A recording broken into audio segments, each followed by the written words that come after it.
नमस्कार दोस्तों, मेरा नाम है विमल सिंह बालाजी। स्टडी अड्डा में आप सभी का स्वागत है। डेली हम आपको प्रैक्टिस सेट करा रहे हैं, मॉडल पेपर करा रहे हैं। इससे पहले सेट नंबर 21 देखा था, यदि नहीं देखा हो साइड में बटन में वीडियो मिल जाएगा आपको। आज सेट नंबर 22 देखेंगे और टोटल 120 प्रश्न डेली हम प्रैक्टिस कर रहे हैं, जिसमें स्टार्टिंग के जो प्रश्न है आपके वो जीके जीएस के कराते हैं और बाद में सबसे मैथ और रीजनिंग के कराते हैं। तो स्टार्ट करते हैं हम प्रश्न नंबर 40 से और उसके बाद हम 120 तक प्रश्न ले जाएंगे और लास्ट में हम क्या करेंगे, स्टार्टिंग के जो मैथ और रीजनिंग के प्रश्न हैं उनकी प्रैक्टिस करेंगे। तो सबसे पहला प्रश्न 41 कि इनमें से किसको बीज पत्र जो है वो कहते हैं। तो बीज पत्र किसको कहते हैं?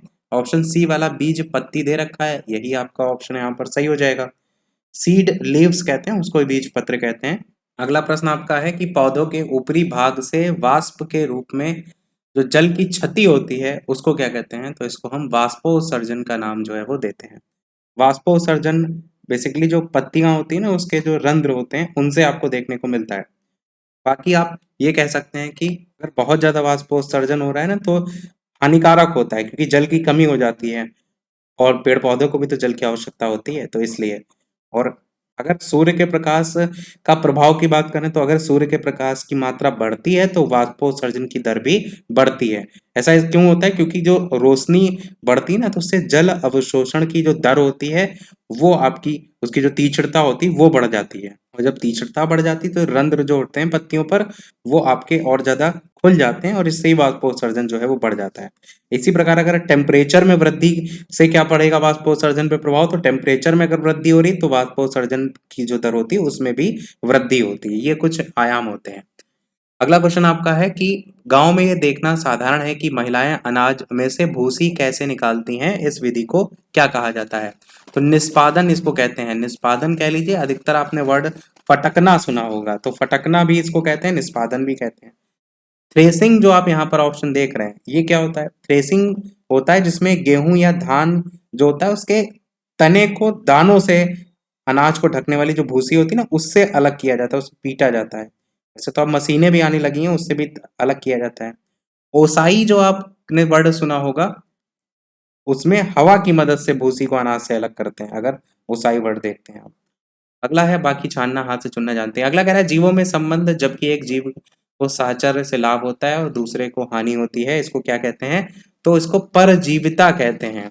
परजीविता जिसमें दो प्रजातियों के बीच, जिसमें आप कहेंगे कि जो बेसिकली छोटी प्रजाति होती है ना वो आमतौर पर अपने परपोषी को नुकसान पहुंचाती है या परपोषी से पोषक तत्व लेती है, और इसी को हम कहते हैं परजीवी।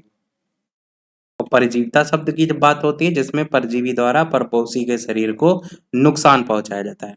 एक एग्जाम्पल के अगर हम तौर पर कहें तो एक जो ततैया होता है वो एक घरेलू मक्खी के प्यूपा को परजीवी बनाता है, वो एक एग्जाम्पल के तौर पर समझ सकते हैं। अच्छा, ऑप्शन में आपको सहजीविता भी दिया हुआ है पहले ऑप्शन में। वो क्या होता है? सहजीविता हम कहते हैं जहां पर एक जीव दूसरे को लाभ पहुंचाए जबकि दूसरे को नुकसान हो, तो वो परजीविता हो जाता है। पर सहजीविता में एक दूसरे से वो साझा करते हैं, आश्रय हो चाहे पोषक तत्व हो, एक दूसरे से साझा करते हैं, वो सहजीविता का संबंध हो जाएगा। तो सहोपकारिता बी ऑप्शन में लिखा हुआ है, इसका मतलब होता है जिसमें दोनों साथी एक दूसरे पर डिपेंड होते हैं, इसमें एक दूसरे को लाभ पहुंचता है एक दूसरे से। जैसे कवक और सहवाल वाला देखे ना, कई बार एग्जाम्पल पूछा जाता है, एक दूसरे से भोजन प्राप्त करते हैं। अगला कह रहा है विशेष क्षेत्रीय प्रजातियां आपकी इनमें से कौन सी हैं? तो एक क्षेत्र में पाई जाने वाली प्रजातियां, डी वाला आपका ऑप्शन यहाँ पर जो है वो सही हो जाएगा। विशेष क्षेत्रीय प्रजातियों को ही स्थानिक प्रजातियां भी कहते हैं, जिनका एक क्षेत्र बेसिकली सीमा एक जो होती है वो निश्चित सीमा में आपको देखने को मिलते हैं। इनमें से कौन वनो उन्मूलन के परिणाम है, आपसे पूछा गया है। तो आपका पहला है कि वायुमंडलीय तापमान में वृद्धि होती है, दूसरा है कि वायुमंडल में कार्बन डाइऑक्साइड के स्तर में वृद्धि होती है, और चौथा भी है, भूमि जल वाला नहीं होगा, बाढ़ और सूखे जैसे जो प्राकृतिक आपदाएं हैं उसके होने की संभावना में वृद्धि होती है।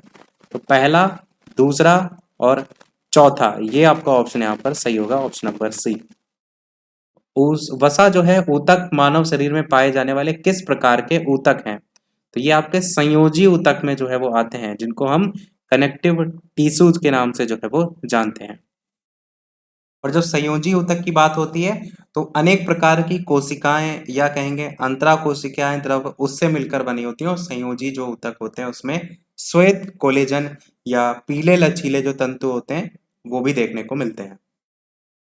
अगला क्वेश्चन आपका, इनमें से कौन सा युग्म है जो कि ऊर्जा की इकाई जो है उसको दर्शाता है? तो कौन सा सही हो जाएगा? आंसर कैलोरी और जूल आपका हो जाएगा। एक मैंने बताया था कि एक कैलोरी की अगर बात होती है तो ये कितने के बराबर होता है? ये बराबर होता है 4.18 जूल के बराबर, अगर जूल से इसका कंपैरिजन आप दर्शा रहे हैं। बाकी अगर हम प्रकाश वर्ष की बात करते हैं तो 9.46 इंटू 10⁻15। दूरी मापने की सबसे बड़ी इकाई तो पारसेक है। दाब की एसआई मात्रक तो पास्कल है। चुंबकीय फ्लक्स का एसआई मात्रक तो वेबर है। और विद्युत धारा का एसआई मात्रक तो एम्पियर है। अगला क्वेश्चन आपसे पूछा गया है कि इनमें से कौन सा एक विषाणु जनित रोग का उदाहरण आपसे कह रहा है? नहीं है। ध्यान दीजिएगा, प्रश्न में नहीं पूछा गया है। आंसर की बात करते हैं इन चारों ऑप्शन में से, तो आपका प्लेग जो है यहाँ पर सही हो जाएगा। प्लेग आपका विषाणु जनित रोग के उदाहरण में नहीं आता है। प्लेग आपका एक जीवाणु जनित रोग होता है, इस चीज को ध्यान रखिएगा। बाकी इसकी ट्रिक भी तो होती है, उससे भी आप जो है वो याद रख सकते हैं। जीवाणु, विषाणु, कवक, प्रोटोजोआ नहीं देखी हो तो प्लेलिस्ट में देख सकते हैं।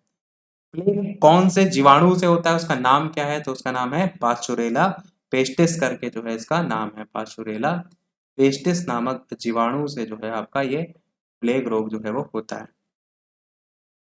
और फैलाने का काम कौन करता है? तो जैसे चूहा है, गिलहरी है, तो इस पर पाए जाने वाले जो पिस्सू होते हैं ना, वो फैलाने का काम बेसिकली करते हैं। अगला कह रहे हैं इनमें से किस कीट में लूसीफेरिन नामक वर्णक होता है? तो किसमें होता है? ये आपका जुगनू में देखने को मिलता है। किसमें होता है? जुगनू में।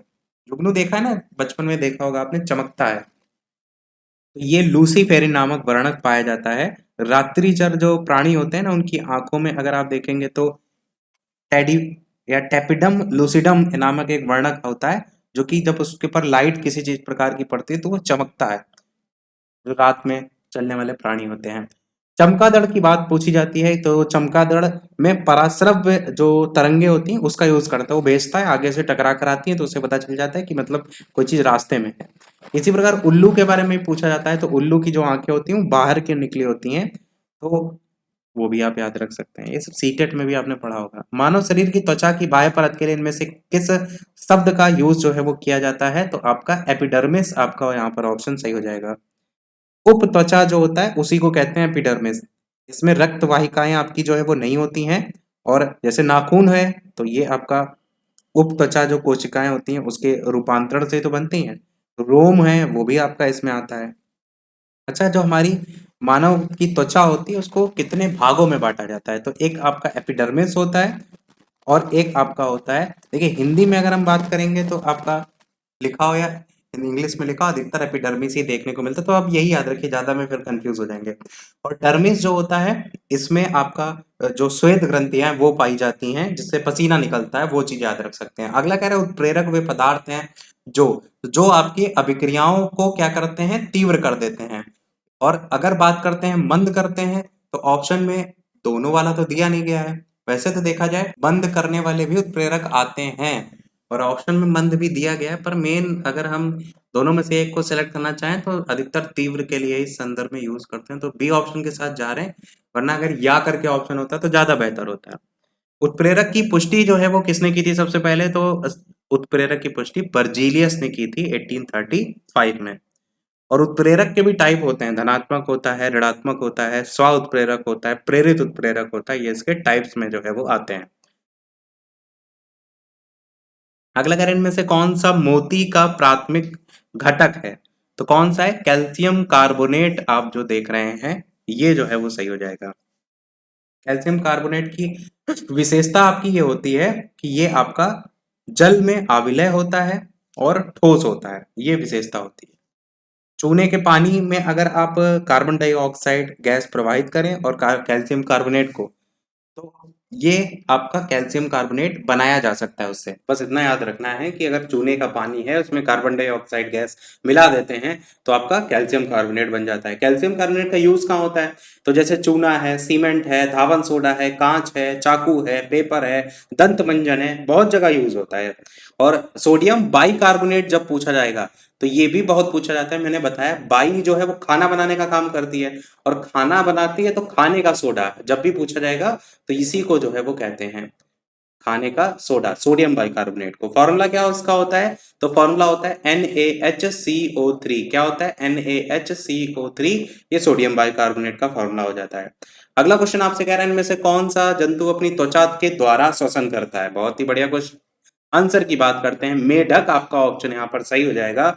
मेढक वैसे अगर आपसे पूछा जाए किसके अंतर्गत आता है तो उभयचर में आता है। मेढक किस में आता है? उभयचर में आपका जो है मेढक आता है। और मेढक की अलावा बात करते हैं उभयचर जीव की विशेषता क्या होती है? तो जल और थल दोनों में रहने के लिए जो बने होते हैं, जैसे कछुआ भी आपका है, जल और थल दोनों पर रहता है, वो उससे आप याद रख सकते हैं। और उभयचर जो होते हैं उनमें श्वसन जो होता है वो गिल से होता है और त्वचा और फेफड़ों के द्वारा भी होता है। मतलब तीनों प्रकार से आपको देखने को मिलता है। और लाल रुधिर जो कणिकाएं होती है उनमें केंद्रक भी उभयचर में पाया जाता है। अगला कह रहा है इनमें से सर्वाधिक अभिक्रियाशील धातु कौन सी है? तो सबसे ज्यादा जो अभिक्रियाशील धातु है वो आपका पहला ऑप्शन यहाँ पर पोटेशियम जो आप देख रहे हैं ये जो है वो सही हो जाएगा। सबसे ज्यादा अभिक्रियाशील धातु में पोटेशियम आती है। उसके बाद Na यानी कि सोडियम का नंबर देखने को मिलता है। वैसे ऑप्शन के अकॉर्डिंग तो पोटेशियम है, वैसे आपको देखने को मिलता है कि जो सोना होता है ये सबसे अभिक्रियाशील धातु के अंतर्गत Au जो है वो आता है। तो ये पॉइंट को याद रख सकते हैं। Au और Ag सिल्वर भी कहीं कहीं लिखा रहता है, तो ये बेसिकली कम क्रियाशील होते हैं, इसलिए वो स्वतंत्र अवस्था में भी आपको देखने को मिलते हैं, किसी के साथ ऐसे क्रिया नहीं करते। सोडियम जो होता है ना वो जल से अभिक्रिया कर लेता है, तो सोडियम हाइड्रोक्साइड और हाइड्रोजन गैस बना देता है, इस कारण वो जलने लगता है। तो इस तरीके से एक क्वेश्चन बनता है, केरोसिन जो तेल होता है उसमें आपका सोडियम को क्यों रखा जाता है? क्योंकि वो हवा से क्रिया कर लेता है। पोटेशियम और सोडियम जो है उसकी अधिक क्रियाशीलता के कारण उसको रखा जाता है किसमें? केरोसिन तेल में। अगला कह इनमें से कौन सा वनों की कटाई का परिणाम नहीं है? तो वायुमंडल में ऑक्सीजन का जो स्तर आप देख रहे हैं उसमें वृद्धि, ये एक परिणाम जो है आपको देखने को जो है वो नहीं मिलेगा। बाकी तो सब ही है कि प्रकृति में संतुलन में गड़बड़ी आएगी, पृथ्वी पर प्रदूषण के स्तर में वृद्धि हो, भूजल के स्तर में कमी। अगला कह रहे हैं इनमें से कौन सा कथन है जो कि आपका सही है? तो कौन सा सही है ये पूछा गया है। मैंने बताया था आपको कि जो क्षार होते हैं वो स्वाद में कड़वे होते हैं और जो अम्ल होते हैं वो खट्टे होते हैं। तो ये आपका सी वाला सही है। अम्ल कह रहा है लाल लिटमस पेपर को नीला कर देता है, गलत है। अम्ल जो होता है वो नीले को लाल कर देता है, ध्यान रखिएगा। अम्ल जो होता है वो नीले को लाल कर देता है और जो क्षार होता है वो जस्ट अपोजिट कर देगा। अम्ल स्वाद में लिखा है नमकीन होते हैं जबकि खट्टे होते हैं। एक परमाणु में न्यूट्रॉनों की संख्या किसके बराबर होती है? तो फॉर्मूला बता चुके हैं कि जो न्यूट्रॉनों की संख्या होती है वो आपका द्रव्यमान संख्या के बराबर होती है, या परमाणुओं की संख्या भी इसको हम कह सकते हैं। तो एक परमाणु में न्यूट्रॉन की संख्या बराबर क्या कहेंगे? द्रव्यमान संख्या। और अगर उसके फॉर्मूले की बात करते हैं तो परमाणु की संख्या से माइनस कर दीजिए तो फॉर्मूला आ जाएगा न्यूट्रॉनों की संख्या का। ऐसे मतलब अगर आपको फॉर्मूला दे दिया जाए या फॉर्मूले पर बेस्ड कोई क्वेश्चन दे दिया जाए तो आप निकाल सकते हैं। और परमाणु में मुख्यतः होते ही तीन कण हैं, एक आपका इलेक्ट्रॉन, एक प्रोटॉन, एक न्यूट्रॉन। और परमाणु का जो केंद्र होता है उसमें आपका एक नाभिक होता है जिसमें प्रोटॉन और न्यूट्रॉन रहते हैं, और इलेक्ट्रॉन जो होता है वो नाभिक के चारों ओर होता है। ये चीज मैं आपको कई बार बता चुका हूँ।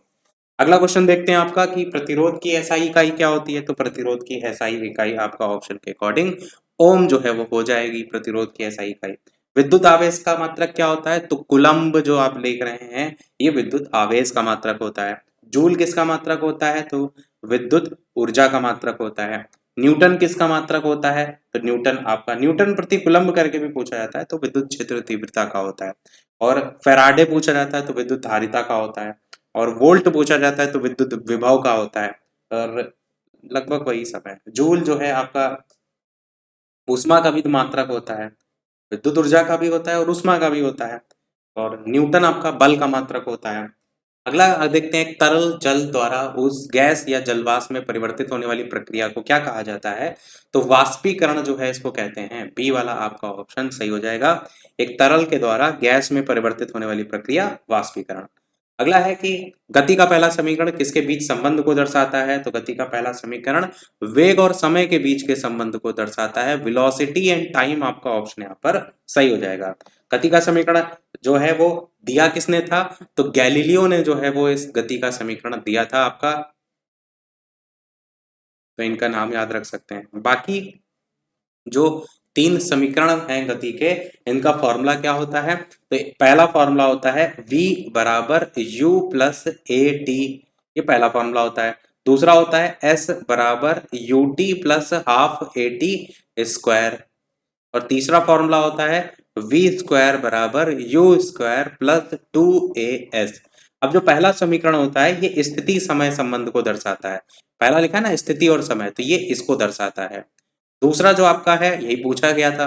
अच्छा एक सेकंड रुकिएगा, स्थिति नहीं, पहला वाला तो पूछा ही गया था, ये वाला जो है ये हो जाएगा पहला वाला जो वेग और समय को दर्शाता है, और जो स्थिति और समय ये दूसरा वाला जो है इसको दर्शाएगा।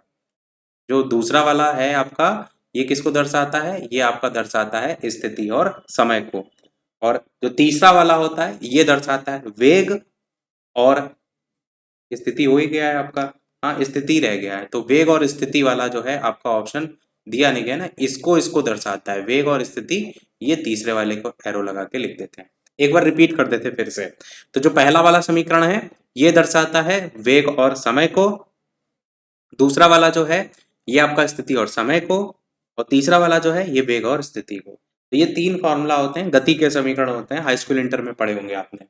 अगला कह रहे हैं इनमें से किसे ना तो बनाया जा सकता है ना ही नष्ट किया जा सकता है, तो ऊर्जा संरक्षण का नियम पढ़ा है ना, ऊर्जा को ना तो बनाया जा सकता है ना तो नष्ट किया जा सकता है, केवल और केवल एक रूप से दूसरे रूप में बदला जा सकता है, रूपांतरण किया जा सकता है। ऊर्जा जो होती है ना वो विश्व की कुल ऊर्जा नियत रहती है, इस पॉइंट के तौर पर भी इसको दर्शाया जाता है।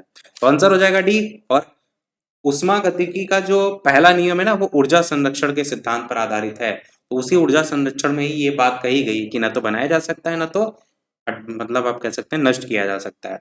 ऊर्जा कैसी राशि है, तो ऊर्जा एक अदिश राशि होती है। अगला है कि वृषणों से कौन सा हार्मोन स्रावित होता है, तो टेस्टोस्टेरोन, ये आप बता चुके हैं, ये आपका ऑप्शन यहाँ पर डी वाला जो है सही हो जाएगा। और अंडाशय से जो है वो कौन सा आपका हार्मोन निकलता है, तो एस्ट्रोजन, प्रोजेस्टेरॉन और रिलैक्सिन हार्मोन, ये तीन हार्मोन देखने को मिलते हैं जो अंडाशय से जो है वो निकलते हैं। अगला क्वेश्चन है मानव प्रजनन प्रणाली का कौन सा हिस्सा मां के रक्त से भ्रूण को पोषण प्राप्त करने में हेल्प करता है, तो कौन करता है, ये आपका गर्भनाल, जिसको हम कहते हैं प्लेसेंटा, इंग्लिश का टर्म आपने सुना होगा, प्लेसेंटा जो है वो कह रहे हैं, यही जो होता है प्लेसेंटा, ये जो माँ के गर्भ में जब बच्चा होता है तो उसको जो फूड मिलता है, पोषण मिलता है, वो इसी के थ्रू मिलता है, ये माँ के रक्त से जो है वो प्राप्त होता है। अच्छा ये भी आपको पता होना चाहिए कि जो निषेचन होता है उसके लगभग आप कहेंगे कि 10 सप्ताह तक का जो विकसित युग्मनज होता है ना उसको कहते हैं भ्रूण, जिसको कहते हैं एम्बायरो करके, और युग्मनज में होने वाले जो परिवर्तन देखते हैं उसको कहते हैं भ्रूणीय विकास। और जो भ्रूण होता है ना उसके 5 सप्ताह तक का जो 3 लेवल हैं उसमें बांटा गया, वो कौन कौन से हैं, तो वो 3 लेवल हैं। पहला है आपका एंडोडर्म करके, ये येलो कलर सेलेक्ट है, पेन को सेलेक्ट कर लेते हैं, तो पहला आपका है, शॉर्ट में लिख देते हैं, पहला आपका है एंडोडर्म करके, दूसरा है आपका मीसोडर्म करके, और तीसरा आपका है, एक में लिख देते हैं पूरा ताकि आपको समझ में आता रहे, एंडोडर्म करके, दूसरा है मीसोडर्म करके, और तीसरा होता है एक्टोडर्म करके।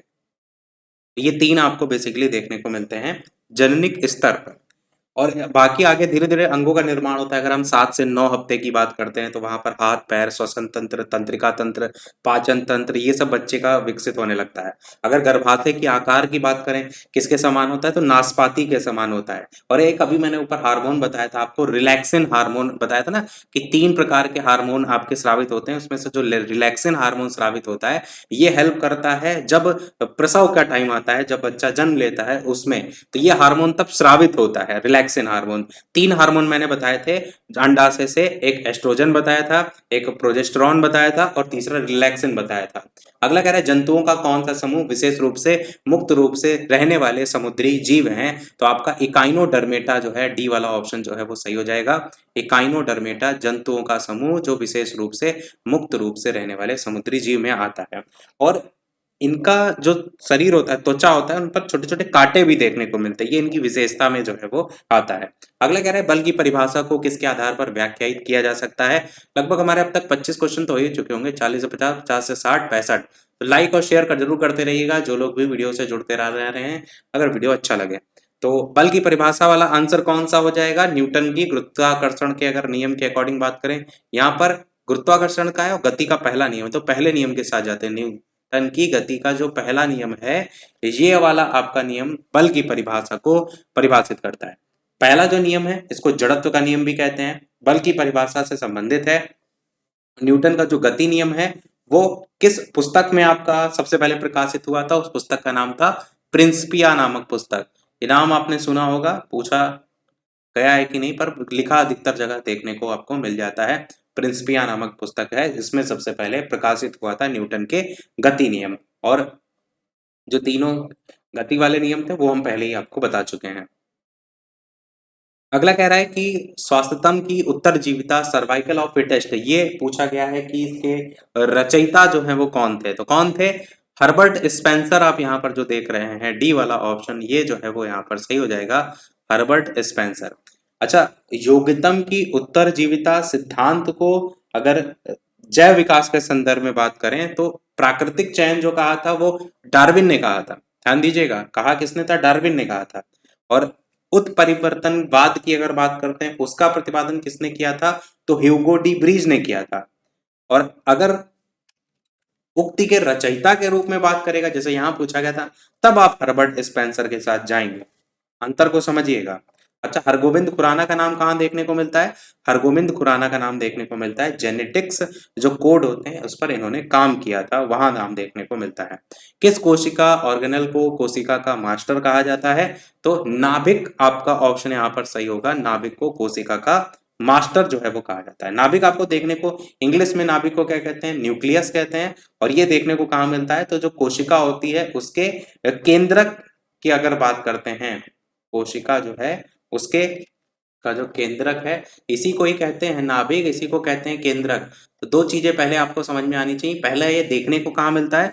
तो जैसे कोशिका द्रव्य जो होता है ना, भरा रहता है। जैसे मान लीजिए कि ये कोशिका है तो ये एक छोटा सा केंद्रक होगा, बाहर आपको देखने को मिलता है जो द्रव्य टाइप का भरा रहता है। तो कोशिका द्रव्य के बीच में एक आप कहेंगे बड़ी गोल और गाढ़ी संरचना पाई जाती है, इसी को हम कहते हैं नाभिक या इसी को हम कहते हैं केंद्रक। दूसरी चीज, नाभिक जो है इसकी खोज किसने की थी? तो रॉबर्ट ब्राउन के द्वारा जो है इसकी खोज जो है वो की गई थी। और कब की गई थी? तो 1831 में जो है इसकी खोज जो है वो की गई थी। इतना पता होना चाहिए। अगला क्वेश्चन, अच्छा एक चीज आपको ये भी देखने को मिलता है, जो केंद्रक द्रव्य होता है उसमें महीन जाल क्रोमेटिन जालिका देखने को मिलती है। अगला कह रहे हैं इनमें से कौन सा कथन है जो कि सही है, गलत है? तो वो आपको यहाँ पर छांटना है कि एक आवर्त में बाएं से दाएं चलते समय तत्वों की रासायनिक प्रतिक्रिया पहले घटती है और फिर बढ़ती है। पहला आपका बिल्कुल सही है। और दूसरा आप देखेंगे तो आवर्तिक तालिका के समूह में नीचे जाने पर गैर धातु की रासायनिक प्रतिक्रिया जो है कह रहा है बढ़ जाती है, तो बी वाला गलत है। तो आपका ऑप्शन कौन सा सही हो जाएगा? पहला। कथन ए सही है लेकिन जो बी है आपका गलत है।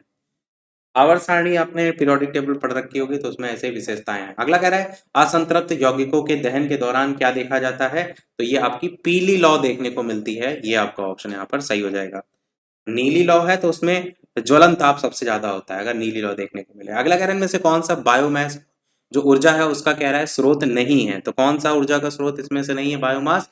परमाणु ऊर्जा नहीं है। बाकी लकड़ी, इथेनॉल, गाय का गोबर, ये तो सब बायोमास में ही आपका आता ही है, ऊर्जा इससे प्राप्त की जाती है। अगला, ये सब अपशिष्ट पदार्थ से ही आप कहेंगे जो प्राप्त करें वो सब बायोमास में आ जाएगा। अगला कह रहा है ऊर्जा उत्पादन के दौरान ग्लूकोज का पायरुवेट में विघटन जो होता है वो कहाँ होता है? तो कोशिका द्रव्य में होता है। कोशिक ऊर्जा उत्पादन के दौरान ग्लूकोज का पायरुवेट में विघटन कहाँ? तो कोशिका द्रव्य में। ग्लूकोज का पायरुवेट में टूटना क्या कहलाता है? तो ग्लाइकोलिसिस कहलाता है। ग्लाइकोलिसिस जो है उसको कहते हैं। विरंजक चूर्ण को जल में मिश्रित करने पर कौन सी गैस जो है वो निकलती है? तो इसमें आपकी क्लोरीन गैस निकलती है। ये पूछा भी जाता है। विरंजक चूर्ण जो होता है ना बेसिकली कलर उड़ाने का काम करता है, बाकी क्लोरीन हरे पीले रंग की और तीखी और दम घोटने वाली जो गैस है उसके रूप में जो है वो जानी जाती है। और बाकी क्लोरीन का आप देखते हैं कि वाटर जो होता है उसको प्यूरिफायर करने में भी यूज करते हैं। अगला कह रहा है पीतल इनमें से किसका बना हुआ है मिश्र धातु है? कई बार ट्रिक बता चुके हैं, पिताजी वाली, पिताजी, ये तो किसी का गलत नहीं होगा। और ये भी बता चुके हैं पीतल में कॉपर 70% देखने को मिलता है और जो जिंक होता है वो आपका 30% होता है, क्योंकि एक क्वेश्चन आ चुका है इस तरीके वाला। इसी प्रकार काटता करके भी ट्रिक बताई थी जिसमें कांसा जो है वो कॉपर और एसएन से मिलकर के बना होता है, वो भी याद रखिएगा। अगला कह रहा है स्थितिज ऊर्जा और गतिज ऊर्जा के योग को किस नाम से जाना जाता है? तो यांत्रिक ऊर्जा जो है इसको हम कहते हैं। यांत्रिक ऊर्जा के उदाहरण क्या है? जैसे रोलर कोस्टर है, पवन चक्की उदाहरण है, पंखा यांत्रिक ऊर्जा का उदाहरण है। और अगला देखते हैं, सर्वोच्च न्यायालय के मुख्य न्यायाधीश, संघ लोक सेवा आयोग के अध्यक्ष, मुख्य निर्वाचन आयुक्त और भारत के नियंत्रक और महालेखा परीक्षक पदों में वरीयता क्रम में सबसे ऊंचे क्रम में पद में पूछा गया कौन है? तो सर्वोच्च न्यायालय के मुख्य न्यायाधीश हैं। पहला ही ऑप्शन यहाँ पर जो है वो सही हो जाएगा, ऑप्शन नंबर ए वाला। अगला क्वेश्चन आपसे कह रहा है वायसराय की कार्यकारी परिषद में शामिल होने वाले पहले भारतीय जो है वो इनमें से कौन थे? तो कौन थे पहले भारतीय? सत्येंद्र प्रसन्न सिन्हा करके जो आप देख रहे हैं वायसराय की कार्यकारी परिषद में शामिल होने वाले पहले भारतीय के रूप में जाने जाते हैं। सत्येंद्र प्रसाद सिन्हा को विधि सदस्य के रूप में बनाया गया था और भारतीय परिषद एक्ट जो 1909 वाला था उसी में पहली बार एक भारतीय को गवर्नर जनरल के कार्यकारिणी परिषद जो है उसके रूप में सदस्य बनाया गया था। तो वो कौन सा एक्ट था? 1909 वाला, पढ़ चुके हैं हम ऑलरेडी, भारत परिषद अधिनियम वाला, भारत परिषद एक्ट करके कहते हैं, तो वो आपको याद रखना है। एक 1773 वाला एक्ट था, रेगुलेटिंग एक्ट, जिसमें गवर्नर जनरल को कार्यकारिणी जो परिषद है उसके गठन को लेकर के बात जो है वो की गई थी। तो गठन को लेकर के बात हुई थी रेगुलेटिंग एक्ट 1773 में, पर पहले भारतीय बनाए गए थे वो 1909 वाले भारतीय परिषद एक्ट में।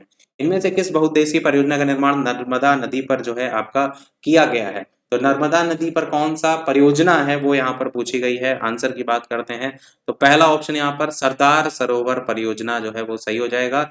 सरदार सरोवर परियोजना जो है वो नर्मदा नदी पर आपको देखने को मिलती है। और संयुक्त राज्य अमेरिका की जो आपकी टेनेसी घाटी परियोजना है उस पर आधारित भारत में भी जो नदियां हैं उस पर बहुउद्देशीय जो परियोजना है, बहुत सारे अलग अलग उसमें भी बांध आपको देखने को मिलते हैं। जो मेन बांध है वो एक बार अगर हम रिवाइज करें तो जैसे इडुक्की बांध पूछा जाता है तो वो कौन सी नदी पर है? इडुक्की बांध, तो ये आपका पेरियार नदी पर है। कौन से राज्य में है? तो केरल राज्य में है। इसी प्रकार अगर आपसे पूछा जाए उकाई परियोजना, तो ये ताप्ती जो है वो नदी पर है और कौन से राज्य में है? तो गुजरात राज्य में है। इसी प्रकार आपसे टिहरी बांध परियोजना पूछी जाए तो सबसे ऊंचा बांध के तौर पर जानते हैं और भागीरथी नदी पर है और उत्तराखंड में है। इसी प्रकार अगर तिलैया परियोजना पूछा जाए तो बराकर नदी पर आपका है और किस राज्य में है? तो झारखंड राज्य में है। इसी प्रकार अगर आपसे हीराकुंड बांध पूछा जाए तो हीराकुंड बांध आपका कहाँ है? महानदी पर है और कौन से राज्य में है? तो उड़ीसा राज्य में है। और एक और है माता टीला, कई बार आपने सुना होगा माता टीला बांध, तो ये कौन से उस पर है नदी पर? तो बेतवा नदी पर है। माता बेत से मारती हैं और कौन से राज्य में है? तो यूपी में है और यूपी में ही ये सारी चीजें हो सकती हैं। तो ये आपका आंसर यहाँ पर हो जाएगा, बाकी भी आपको साथ में याद रखना है। अगला देखते हैं आपका कृषि भूमि के उत्तराधिकार के संदर्भ में शुल्क संविधान के कौन सी सूची के अंतर्गत आता है? तो आपका ये राज्य सूची में आता है। यही आपका ऑप्शन यहाँ पर जो है वो सही हो जाएगा। कौन से संबंध में आ जाएगा? राज्य सूची में जो है ये आता है। राज्य सूची, संघ सूची, संवर्ती सूची, तीन ही सूचियां हैं। कौन सी अनुसूची में बात की गई है? तो 7वीं अनुसूची में इसको लेकर के बात जो है वो की गई है। 8वीं अनुसूची में तो भाषा आ जाती है। अगला कह रहा है पहली लोकसभा के प्रथम उपाध्यक्ष इनमें से कौन हुए थे? तो आपका अयंगर जी, M.A. अयंगर जी। पहली लोकसभा की अवधि क्या थी? 1952 से 1957। पहला सत्र इसका 1952 को हुआ था। और पहले लोकसभा के पहले अध्यक्ष कौन थे? तो जीवी मावलंकर थे। ये पहले लोकसभा के अध्यक्ष के रूप में जाने जाते हैं। उपाध्यक्ष कहेगा तो ये है, पर अध्यक्ष कहेगा तो मावलंकर आपका हो जाएगा। तो ये दोनों में अंतर है, इसको ध्यान रखिएगा। और पहली लोकसभा के दूसरे अध्यक्ष के रूप में कौन जाने जाते हैं? तो वो आपके M.A. अयंगर जाने जाते हैं। तो अध्यक्ष भी अगर दूसरे पूछ लेगा तब आप कह सकते हैं, वैसे आप इनके साथ नहीं जा सकते। अगला देखते हैं आपका अकबर के नवरत्नों में से किसके निर्देशन में महाभारत का जो है वो अनुवाद? अगला क्वेश्चन आपसे कह रहा है कि अकबर के जो नवरत्न थे उसमें से किसके निर्देशन में महाभारत का अनुवाद फारसी में किया गया था? बेहतरीन क्वेश्चन। तो फैजी आपका ऑप्शन डी वाला जो है वो सही हो जाएगा। फैजी जो है आपके यहाँ पर सही हो जाएंगे, जिनके निर्देशन में महाभारत का अनुवाद फारसी में हुआ था। अकबर ने एक अनुवाद विभाग भी तो सूचित किया था, उसमें प्रमुख के रूप में फैजी को ही बनाया था। फैजी के निर्देशन में ही महाभारत और रामायण का फारसी में अनुवाद हुआ था। किसने किया था? तो बदायूनी का नाम देखने को मिलता है, शेख सुल्तान का नाम देखने को मिलता है और नकीब खां का नाम देखने को मिलता है। इन लोगों ने संयुक्त रूप से किया था। अगर मैं आपसे कहूं कि महाभारत का जो फारसी अनुवाद है वो आपका किस नाम से जो है वो जाना जाता है, तो उसको क्या कहते हैं? उसको रजनामा कहते हैं। क्या कहते हैं उसको? रजनामा जो है वो कहते हैं।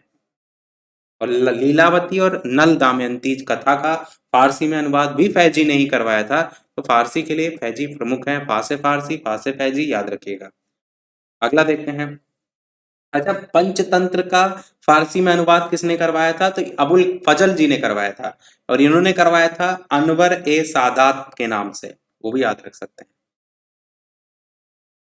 दक्षिण भारत का मैनचेस्टर इनमें से किस शहर को जो है वो कहा जाता है? बहुत ही बार रिपीट होने वाला क्वेश्चन, कोयम्बटूर को कहा जाता है। पहला ऑप्शन यहाँ पर सही हो जाएगा।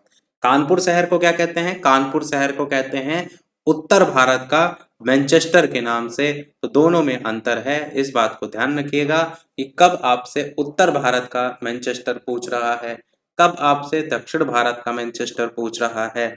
और अहमदाबाद की अगर बात करते हैं तो अहमदाबाद को किस नाम से जानते हैं? अहमदाबाद को कहते हैं भारत का मैनचेस्टर। क्या कहते हैं? भारत का मैनचेस्टर। और भारत के मैनचेस्टर के अलावा पूर्व का बोस्टन भी कहते हैं। तो ये भी ध्यान रखिएगा कि अगर आपसे यहाँ पर कह दे कि पूर्व का बोस्टन किसको कहते हैं, तो वो भी किसी को कहते हैं? अहमदाबाद को कहते हैं। मुंबई को क्या कहते हैं? मुंबई को कहते हैं भारत का कार्टनोपोलिसिस करके जो है ये कहते हैं, कार्टनोपोलिस करके कहते हैं मुंबई को। और सूती वस्त्र की राजधानी भी मुंबई को ही कहा जाता है। और लगभग सब बता दिया। अगला कह रहा है गोदावरी डेल्टा कौन से राज्य में पड़ता है? तो गोदावरी डेल्टा कहाँ पड़ता है? ये आपका पड़ता है आंध्र प्रदेश में। वैसे तो गोदावरी नदी आपको दक्षिण भारत में ही देखने को मिलती है। और महानदी कहाँ देखने को मिलती? महानदी डेल्टा कहाँ देखने को मिलता है? तो उड़ीसा में देखने को मिलता है महानदी डेल्टा। कृष्णा डेल्टा कहाँ पर देखने को मिलता है? तो वो आपको आंध्र प्रदेश में देखने को मिलता है। अगला क्वेश्चन है ब्रह्मपुत्र नदी का उद्गम कहाँ से हुआ है? तो तिब्बत के मानसरोवर झील के निकट कैलाश श्रेणी के चेमा युंगडुंग ग्लेशियर हिमनद से तिब्बत जो है यानी ब्रह्मपुत्र जो नदी है उसका उद्गम देखने को मिलता है। पहला ही ऑप्शन सही हो जाएगा। तिब्बत में जो ब्रह्मपुत्र नदी है इसको किस नाम से जाना जाता है? तो तिब्बत में ब्रह्मपुत्र नदी को किस नाम से जाना जाता है? बताइए जल्दी से। तो आप कहेंगे सांगपो नदी के नाम से जो है वो जाना जाता है। और भारत में ब्रह्मपुत्र नदी सबसे पहले कहाँ प्रवेश करती है? तो भारत में ब्रह्मपुत्र नदी अरुणाचल प्रदेश में सबसे पहले जो है वो प्रवेश करती है। दिहांग नदी को असम में जो है आपका इस नाम से जाना जाता है। तो दिहांग को असम में आपका ब्रह्मपुत्र के नाम से जो है वो जाना जाता है, यानी कि जो उसका एक्चुअल नाम है ना वो आपको देखने को मिलता है कहाँ पर? असम में। और बांग्लादेश में क्या कहते हैं ब्रह्मपुत्र नदी को? तो बांग्लादेश में कहते हैं जमुना के नाम से। क्या कहते हैं? जमुना के नाम से।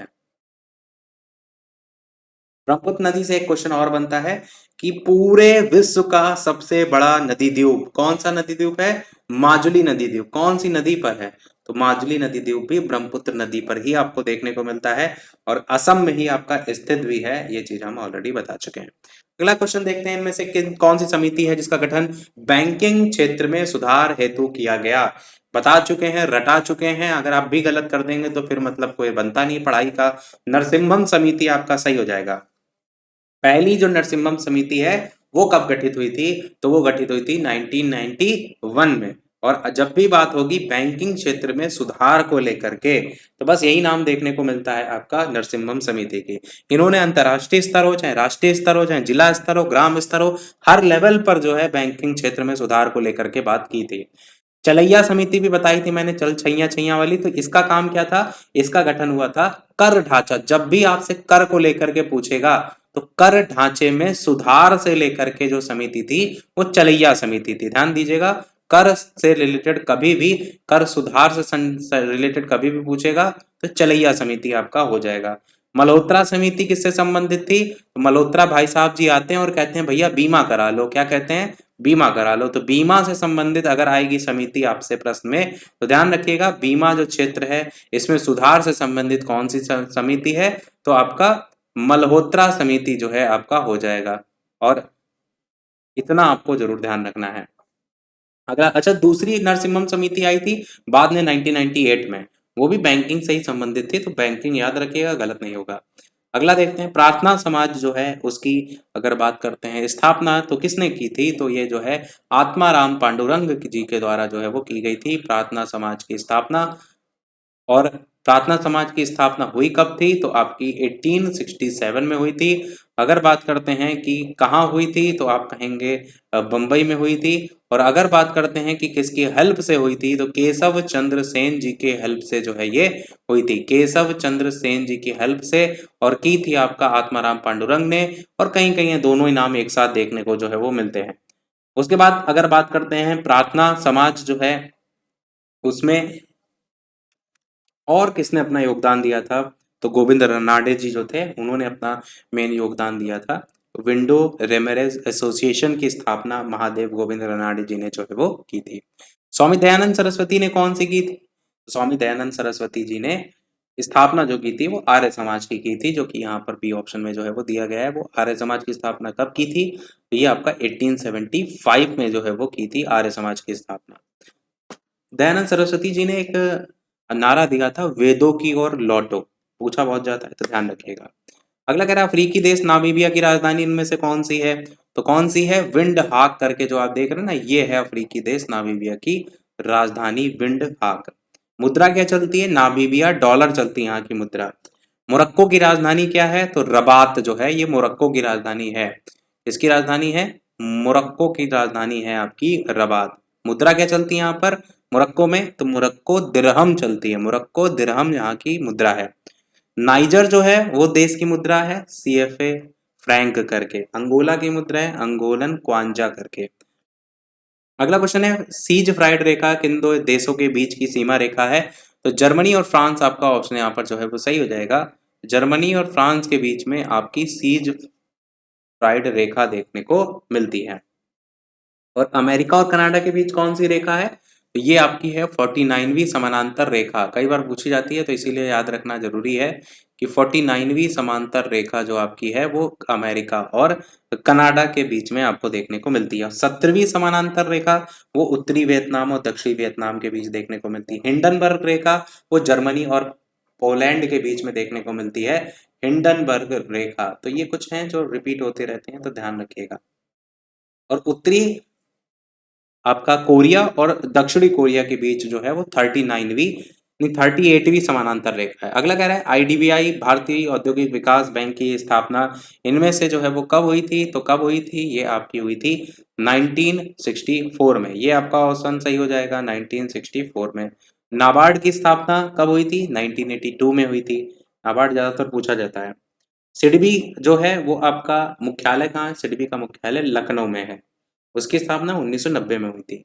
भारतीय राष्ट्रीय विकास परिषद का गठन कब किया गया था? तो 1952 में किया गया था। बताया था मैंने जो पंचवर्षीय योजना थी उसमें हेल्प हो सके। मेन कारण था इसको वही लाने का। योजना आयोग आया था ना इससे पहले। योजना आयोग कब आया था? योजना आयोग आया था 1950 में। 15 मार्च 1950 को आया था। और राष्ट्रीय विकास परिषद कब आया था? तो ये 6 अगस्त 1952 को आया था। ये बाद में आया था 6 अगस्त 1952 को। अगला कह रहा है कि जो महालवाड़ी भू राजस्व व्यवस्था है उसमें राजस्व निर्धारण की इकाई इनमें से किसे माना गया था? तो किसे माना गया था? गांव को माना गया था। ये आपका ऑप्शन यहाँ पर जो है वो सही हो जाएगा। अगला है डब्ल्यूटीओ का मुख्यालय कहाँ है? तो डब्ल्यूटीओ का मुख्यालय जेनेवा में आपको देखने को मिलता है।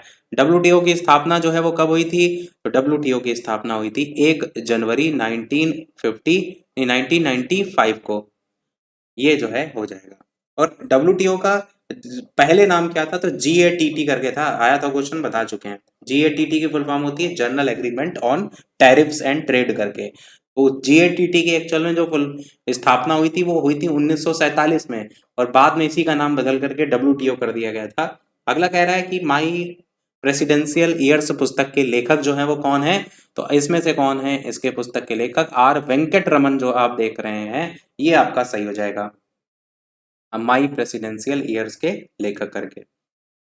जूट के उत्पादन में बिहार का कौन सा जिला जो है आपका अग्रणी है? पूर्णिया जो आप देख रहे हैं ये सही हो जाएगा। पूर्णिया जो है वो आपका जूट के उत्पादन में अग्रणी में आता है। सोने का रेशा के नाम से आपका कहते हैं जूट को, सोने के रेशा के रूप में। अगर पूरे विश्व में बात करें तो लगभग 35% जूट के सामान का निर्माण भारत में होता है। अगला देखते हैं आपका 2011 की जनगणना की रिपोर्ट के अनुसार कौन से राज्य में साक्षरता की दर सबसे कम देखने को मिलती है? तो कहाँ? बिहार में सबसे कम देखने को मिलती है। ये आपका ऑप्शन सही हो जाएगा। साक्षरता की दर सबसे कम कहाँ पर है? बिहार में है। और है कितनी साक्षरता दर? तो कई बार क्वेश्चन कराए थे हमने, जो बिहार स्पेशल वाले, वहां पर आया था 61.8% है आपका। इसमें से पुरुष साक्षरता 71.20 है और जो महिला साक्षरता है वो 51.5 है। तो पुरुष और महिला का भी याद रखना है, ओवरऑल भी याद रखना है, एक ना एक तो पूछा ही जाना चाहिए। अगला कह रहा है बिहार में किस स्थान पर भारतीय राष्ट्रीय कांग्रेस का 1922 का अधिवेशन हुआ था? तो ये तो आपको हम बता चुके हैं। अच्छा, एक चीज और रिवाइज करा देते हैं कि जो रोहतास जिला था उसकी साक्षरता दर पूर्ण रूप से सबसे ज्यादा है और जो पूर्णिया जिला है उसकी साक्षरता दर सबसे कम है। यहाँ पर बात करते हैं बिहार में कौन सा स्थान है जिस पर भारतीय राष्ट्रीय कांग्रेस का 1992 का अधिवेशन हुआ था? तो आपका गया अधिवेशन जो था, यही आपका ऑप्शन यहाँ पर जो है वो सही हो जाएगा। भारतीय राष्ट्रीय कांग्रेस का जो 38वां अधिवेशन था, गया बिहार में हुआ था, ये 1922 में हुआ था। चितरंजन दास जी ने इसकी अध्यक्षता की थी और गया में हुआ था। इतनी चीजें याद हैं तो इसके बाहर से कुछ नहीं आएगा। मेन आपको चितरंजन दास जी का नाम जरूर ध्यान रखना है, क्योंकि अध्यक्षता तो पूछ ही लेता है कि किसने जो है वो की थी। चितरंजन दास जी ने की थी और ये बिहार में ही हुआ था और 38वां अधिवेशन जो है वो था। एक और अधिवेशन था जो मैंने आपको कई बार बताया है, वो भी जरूर दिमाग में छाप के रखिएगा। वो था 1912 वाला अधिवेशन। जो अध्यक्षता की थी वो मुधोलकर ने की थी। बताया ना मैंने, मुंह धो करके आप बिहार पेपर देने जाइएगा। तो मुधोलकर ने की थी और ये कहाँ पर हुआ था? ये आपका हुआ था, अगर वर्तमान पटना के अंतर्गत देखेंगे तो बांकीपुर जो है स्थान, वहां पर हुआ था। और एक 1940 वाला था, वो आपको झारखंड में देखने को मिलता है, रामगढ़ झारखंड में, क्योंकि अब अलग हो गया ना बिहार से। तो वो आपका 1940 में मौलाना अबुल कलाम आजाद की अध्यक्षता में हुआ था। 54वां अधिवेशन करके था वो। तो ये तीन हैं जो इनसे कोई ना कोई क्वेश्चन बन सकता है। अगला कह रहा है कि राजकुमार शुक्ल कौन से गांव के निवासी थे? तो किसके थे? ये आपका ऑप्शन मुरली भरवा करके जो आप देख रहे हैं, पहला ऑप्शन यहाँ पर जो है वो सही होगा। राजकुमार राव मुरली भरवा जो है इसके जो है वो निवासी के रूप में जाने जाते हैं। राजकुमार शुक्ल जी का जन्म कहाँ कब हुआ था? 1875 में हुआ था। कहाँ हुआ था? पश्चिमी चंपारण में हुआ था। कई लोगों का सेंटर गया होगा पश्चिमी चंपारण, उससे जोड़कर याद कर लीजिएगा। और मृत्यु हुई थी इनकी मोतिहारी में 1929 में। बिहार के अंतर्गत ही पड़ता है मोतिहारी भी और पश्चिमी चंपारण भी। चंपारण के जो नील किसान थे ना, उनकी समस्याओं से गांधी जी को किसने बताया था, अवगत कराया था? तो इन्होंने करवाया था। चंपारण सत्याग्रह जो हुआ था, महात्मा गांधी जी का नाम तो आपने सभी ने सुन रखा है कि उन्होंने अपना योगदान दिया था, पर उनको बताने कौन गया था? तो ये राजकुमार शुक्ल ही जगह थे, उनको अवगत करा, इन्होंने ही जो है वो कराया था। चंपारण सत्याग्रह हुआ कब था? 1917 में हुआ था। क्यों हुआ था? तीन कठिया पद्धति, नील की खेती 3/20 भाग पर उगानी होती थी, उसी से रिलेटेड। अगला कह रहे हैं महमूद गजनबी के साथ भारत आने वाले प्रसिद्ध इतिहासकार कौन थे? तो अलबरूनी जो है वो थे। बी वाला ऑप्शन सही हो जाएगा, पूछा बहुत जाता है। इनकी पुस्तक तो किताब उल हिंद से जो भारतीय सांस्कृतिक है, सामाजिक है स्थिति, उसकी जानकारी जो है वो मिलती है। फिरदौसी ने कौन सी पुस्तक लिखी थी? सहनामा पुस्तक जो है फिरदौसी के द्वारा लिखी गई है। उतबी ने तारीख ए यामिनी नामक पुस्तक लिखी है। अगला कह रहा है मानसरोवर झील कहाँ पर स्थित है? मानसरोवर झील आपको देखने को मिलती है ऑप्शन के अकॉर्डिंग तिब्बत में। सी वाला ऑप्शन सही हो जाएगा। टॉरेंस झील कहाँ देखने को मिलती है? ऑस्ट्रेलिया में। रेंडियर झील कहाँ देखने को मिलती है? कनाडा में। 100 प्रश्न पर पहुंच चुके हैं हम। विश्व में सबसे बड़ा गरान वन इनमें से कौन सा है? तो कौन सा है? सुंदर वन आपका ऑप्शन यहाँ पर सी वाला जो है वो सही हो जाएगा। मैग्रोव वन होना चाहिए था यहाँ पर। अच्छा, इंग्लिश का नाम सही लिखा है, हिंदी में गरान लिख दिया, शायद इसका कोई अन्य नाम हो। मैग्रोव, ध्यान दीजिए, ये देखिए इंग्लिश का नाम सही लिखा है। तो मैग्रोव वन की जब बात होती है तो सुंदर वन का नाम आप सभी जानते हैं, सुंदर वन का डेल्टा हो, मैग्रोव वन के लिए फेमस ही है आपका। सुंदरवन एक्चुअल में राष्ट्रीय उद्यान भी है, वो कहाँ पर है? तो वो आपको वेस्ट बंगाल में देखने को जो है वो मिलता है, पश्चिम बंगाल में देखने को मिलता है। बाघ, हिरण, मगरमच्छ, इन सब के लिए जो है ये फेमस है। अगला कह रहा है इनमें से कौन सा राज्य है जिसकी अंतरराष्ट्रीय जो सीमाएं हैं वो आपकी 3 देशों से जो है वो मिलती हैं? 100 प्रश्न हमने कर लिए हैं कंप्लीट। अगर वीडियो अच्छा लगे तो जो भी लोग वीडियो से जुड़ते जा रहे हैं, लाइक शेयर अवश्य करते रहिएगा और टेलीग्राम चैनल से नहीं जुड़े हो तो अवश्य जुड़ जाइएगा। तो ये हमारा प्रश्न 101 की बात करते हैं कि कौन सा राज्य जिसकी अंतरराष्ट्रीय सीमाएं 3 देशों से मिलती हैं? तो आंसर हो जाएगा सभी के सभी। चाहे अरुणाचल प्रदेश की बात हो, चाहे वो आपका सिक्किम की बात हो, चाहे वो पश्चिम बंगाल की बात हो, तीनों सीमाएं आपका हो जाएगा। मैप जरूर देख रहिएगा। जैसे पश्चिम बंगाल की बात करते हैं ना, तो ये नेपाल, भूटान, बांग्लादेश 3 जगह से टच कर रही है। इसी प्रकार अगर हम बात करते हैं अरुणाचल प्रदेश की, तो वहां पर सीमा भूटान, चाइना, म्यांमार से लगती है और सिक्किम की सीमा नेपाल, चाइना और भूटान से लगती है। तो इस प्रकार से अगर मैप देखे होंगे तो जरूर कर पाएंगे। अगला कह रहे हैं संसदीय प्रकार की सरकार सरकार की प्रमुख विशेषता जो है वो क्या होती है? तो विशेषता होती है कि संसद के प्रति मंत्रिपरिषद का सामूहिक उत्तरदायित्व। ये आपका ऑप्शन यहाँ पर डी वाला जो है वो सही हो जाएगा। ये प्रमुख विशेषता जो है वो होती है। अगला कह रहा है मोहम्मद गौरी ने जयचंद को कौन से युद्ध में जो है वो हराया था? तो चंदावर का युद्ध था, 1194 में युद्ध हुआ था। और इससे पहले 1191-92 में तराइन का युद्ध हुआ था, जिसमें आपका जो पहला युद्ध था, तराइन का पहला युद्ध था, उसमें मोहम्मद जो गौरी था, यह विजेता का नाम याद रखिएगा। तो तराइन का पहला युद्ध हुआ था, उसमें पृथ्वीराज जीत गया था, और तराइन का जो दूसरा युद्ध में था उसमें पृथ्वीराज हार गया था। जो चंदावर का युद्ध था ये हुआ था 1194 में। मोहम्मद गौरी ने कन्नौज के जो गढ़वाल राजा थे जयचंद, इसको जो है वो हराया था। चंदावर जो है वर्तमान में आपको देखने को मिलता है फिरोजाबाद जिले में। कौन सी नदी के तट पर? यमुना नदी के तट पर। और गढ़वाल की स्थापना जो है वो किसने की थी? तो चंद्रदेव ने जो है वो की थी गढ़वाल की स्थापना। और जयचंद की बात होती है तो उसने पृथ्वीराज जो चौहान तृतीय था उसके विरुद्ध मोहम्मद गौरी जो था उसको सहयोग भी दिया था। ये कुछ कहानियां हैं जिससे रिलेटेड, वैसे आप सीधे सीधे याद रख सकते हैं चंदावर का युद्ध। अगला क्वेश्चन कह रहा है शिवाजी की राजधानी इनमें से कौन सी थी? तो रायगढ़ जो है शिवाजी की राजधानी थी। पहला ऑप्शन यहाँ पर जो है वो सही हो जाएगा। राज्याभिषेक कब हुआ था? 1674 में हुआ था। कहां पर इनका शिवाजी का राज्याभिषेक हुआ था? तो रायगढ़ में जो है राज्याभिषेक जो है वो शिवाजी का जो है वो हुआ था। और छत्रपति शिवाजी की उपाधि इन्होंने जो है वो धारण जो है वो की थी। इनको जो राज्याभिषेक हुआ था वो किसने करवाया था? तो उन्होंने करवाया था, जिनका नाम था पंडित विश्वेश्वर करके, जिन्हें गंग भट्ट के नाम से भी जो है वो जाना जाता है। अगला क्वेश्चन आपका है विश्व स्वास्थ्य संगठन का मुख्यालय इनमें से किस देश में स्थित है? तो स्विट्जरलैंड में आपका स्थित है। आंसर आपका यहाँ पर बी वाला जो है वो सही हो जाएगा। कहाँ पर स्थित है? स्विट्जरलैंड में जो है ये स्थित है। स्विट्जरलैंड में। कहाँ? विश्व स्वास्थ्य संगठन। स्थापना कब हुई थी विश्व स्वास्थ्य संगठन की? तो स्थापना हुई थी 1948 में। तारीख थी इसकी 7 अप्रैल की। 7 अप्रैल तारीख इसलिए जरूरी है क्योंकि 7 अप्रैल को ही मनाया जाता है विश्व स्वास्थ्य दिवस के रूप में। विश्व स्वास्थ्य दिवस कब मनाया जाता है? तो आपका 7 अप्रैल को। अगर हम बात करते हैं कि विश्व स्वास्थ्य संगठन में सदस्यों की संख्या जो है आपकी वर्तमान में कितनी है, तो आपकी 194 सदस्यों की संख्या है। कुछ और मुख्यालय हैं, जैसे विश्व मौसम वाला पूछा जाता है तो कहां पर है? मौसम वाला भी आपका जेनेवा में देखने को मिलता है। अगर कृषि विकास के रूप में पूछा जाए तो रोम इटली में देखने को मिलता है। अंतरराष्ट्रीय मुद्रा कोष का अगर पूछा जाए तो वॉशिंगटन डीसी में देखने को मिलता है। अगला कह रहा है ग्राम सभा के संदर्भ में कौन सा कथन है जो कि गलत है?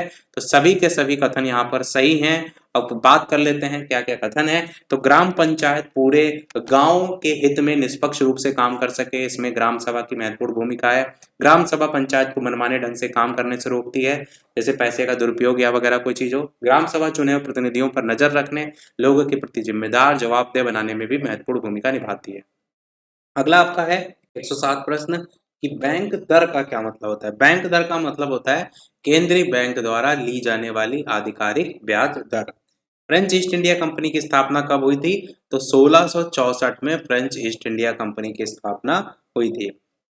और अगर बात करते हैं कि भारत में अपनी पहली कोठी कहाँ स्थापित की और कब की, तो 1668 में सूरत में। अगला कह रहा है 2011 की जनगणना के अनुसार बिहार में शहरी जनसंख्या का परसेंटेज कितना था? तो 11.29% आपको शहरी आबादी देखने को मिलती है। और सबसे ज्यादा शहरी आबादी कहाँ है? पटना में सबसे ज्यादा है। और सबसे कम कहाँ है? तो समस्तीपुर में सबसे कम है शहरी आबादी। तो ये दोनों चीजें जरूर ध्यान रखिएगा।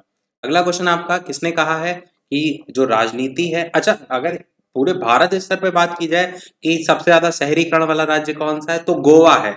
और सबसे ज्यादा शहरीकरण आबादी, अगर आबादी वर्ड जुड़ जाता है तब आपका आंसर महाराष्ट्र हो जाता है। अगर आबादी ना पूछे, डायरेक्ट शहरीकरण पूछेगा तो गोवा याद रख सकते हैं। और सबसे कम शहरीकरण कहाँ है? तो हिमाचल प्रदेश में देखने को मिलता है। और पूरे बात करते हैं विश्व स्तर पर तो सिंगापुर में सबसे ज्यादा नगरीकृत आबादी देखने को मिलती है। अगला कह रहा है किसने कहा है राजनीति कानून तौर पर यह स्पष्ट करती है कि हमें क्या करना चाहिए और क्या नहीं करना चाहिए?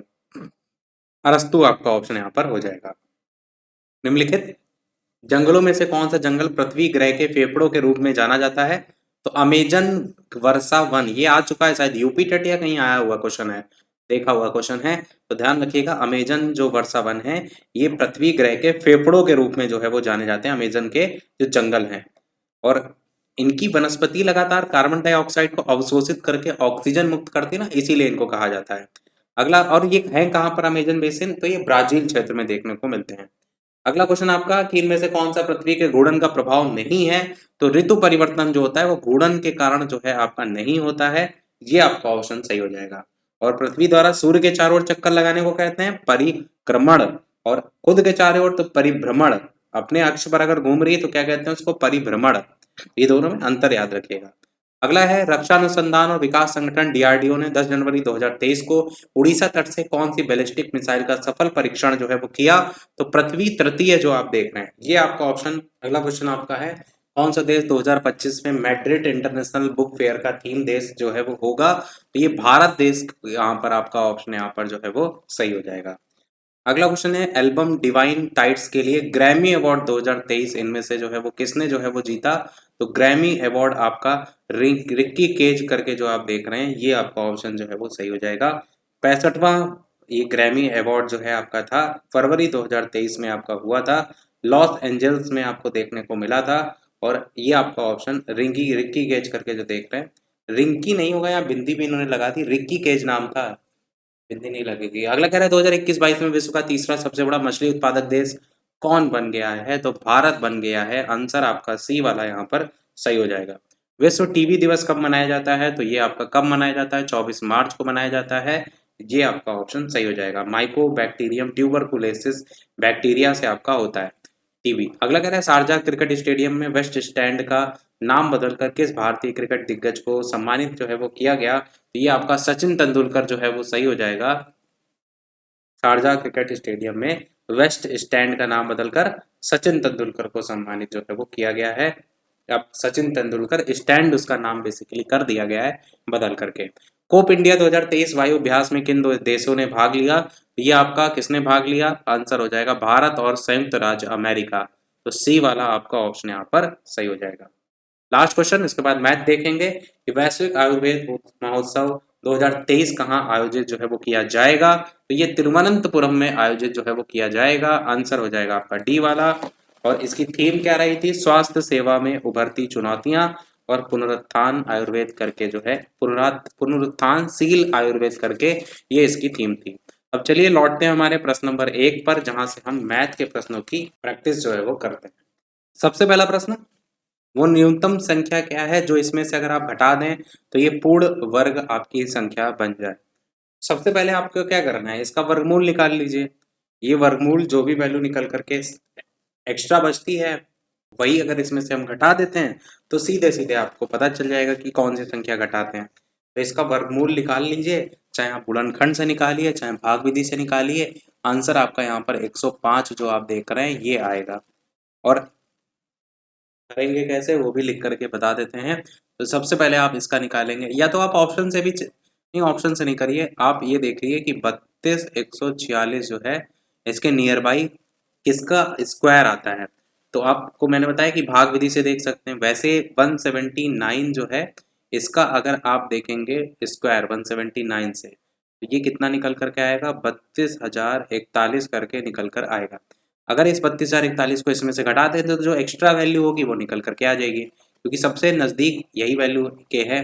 इसको इससे घटाएंगे तो आपका जो वैल्यू है इसको इससे घटाने पर ये आपका 105 सीधे सीधे निकल के आ जाएगा, इस कारण से 105 हो जाएगा। तो मैंने तरीका बता दिया, बाकी वर्गमूल आप निकाल करके कर सकते हैं जैसे आपको आसान लगे। अगला क्वेश्चन है, इसकी पावर में n है, अंडर रूट भी लगा है, बराबर में 64 है।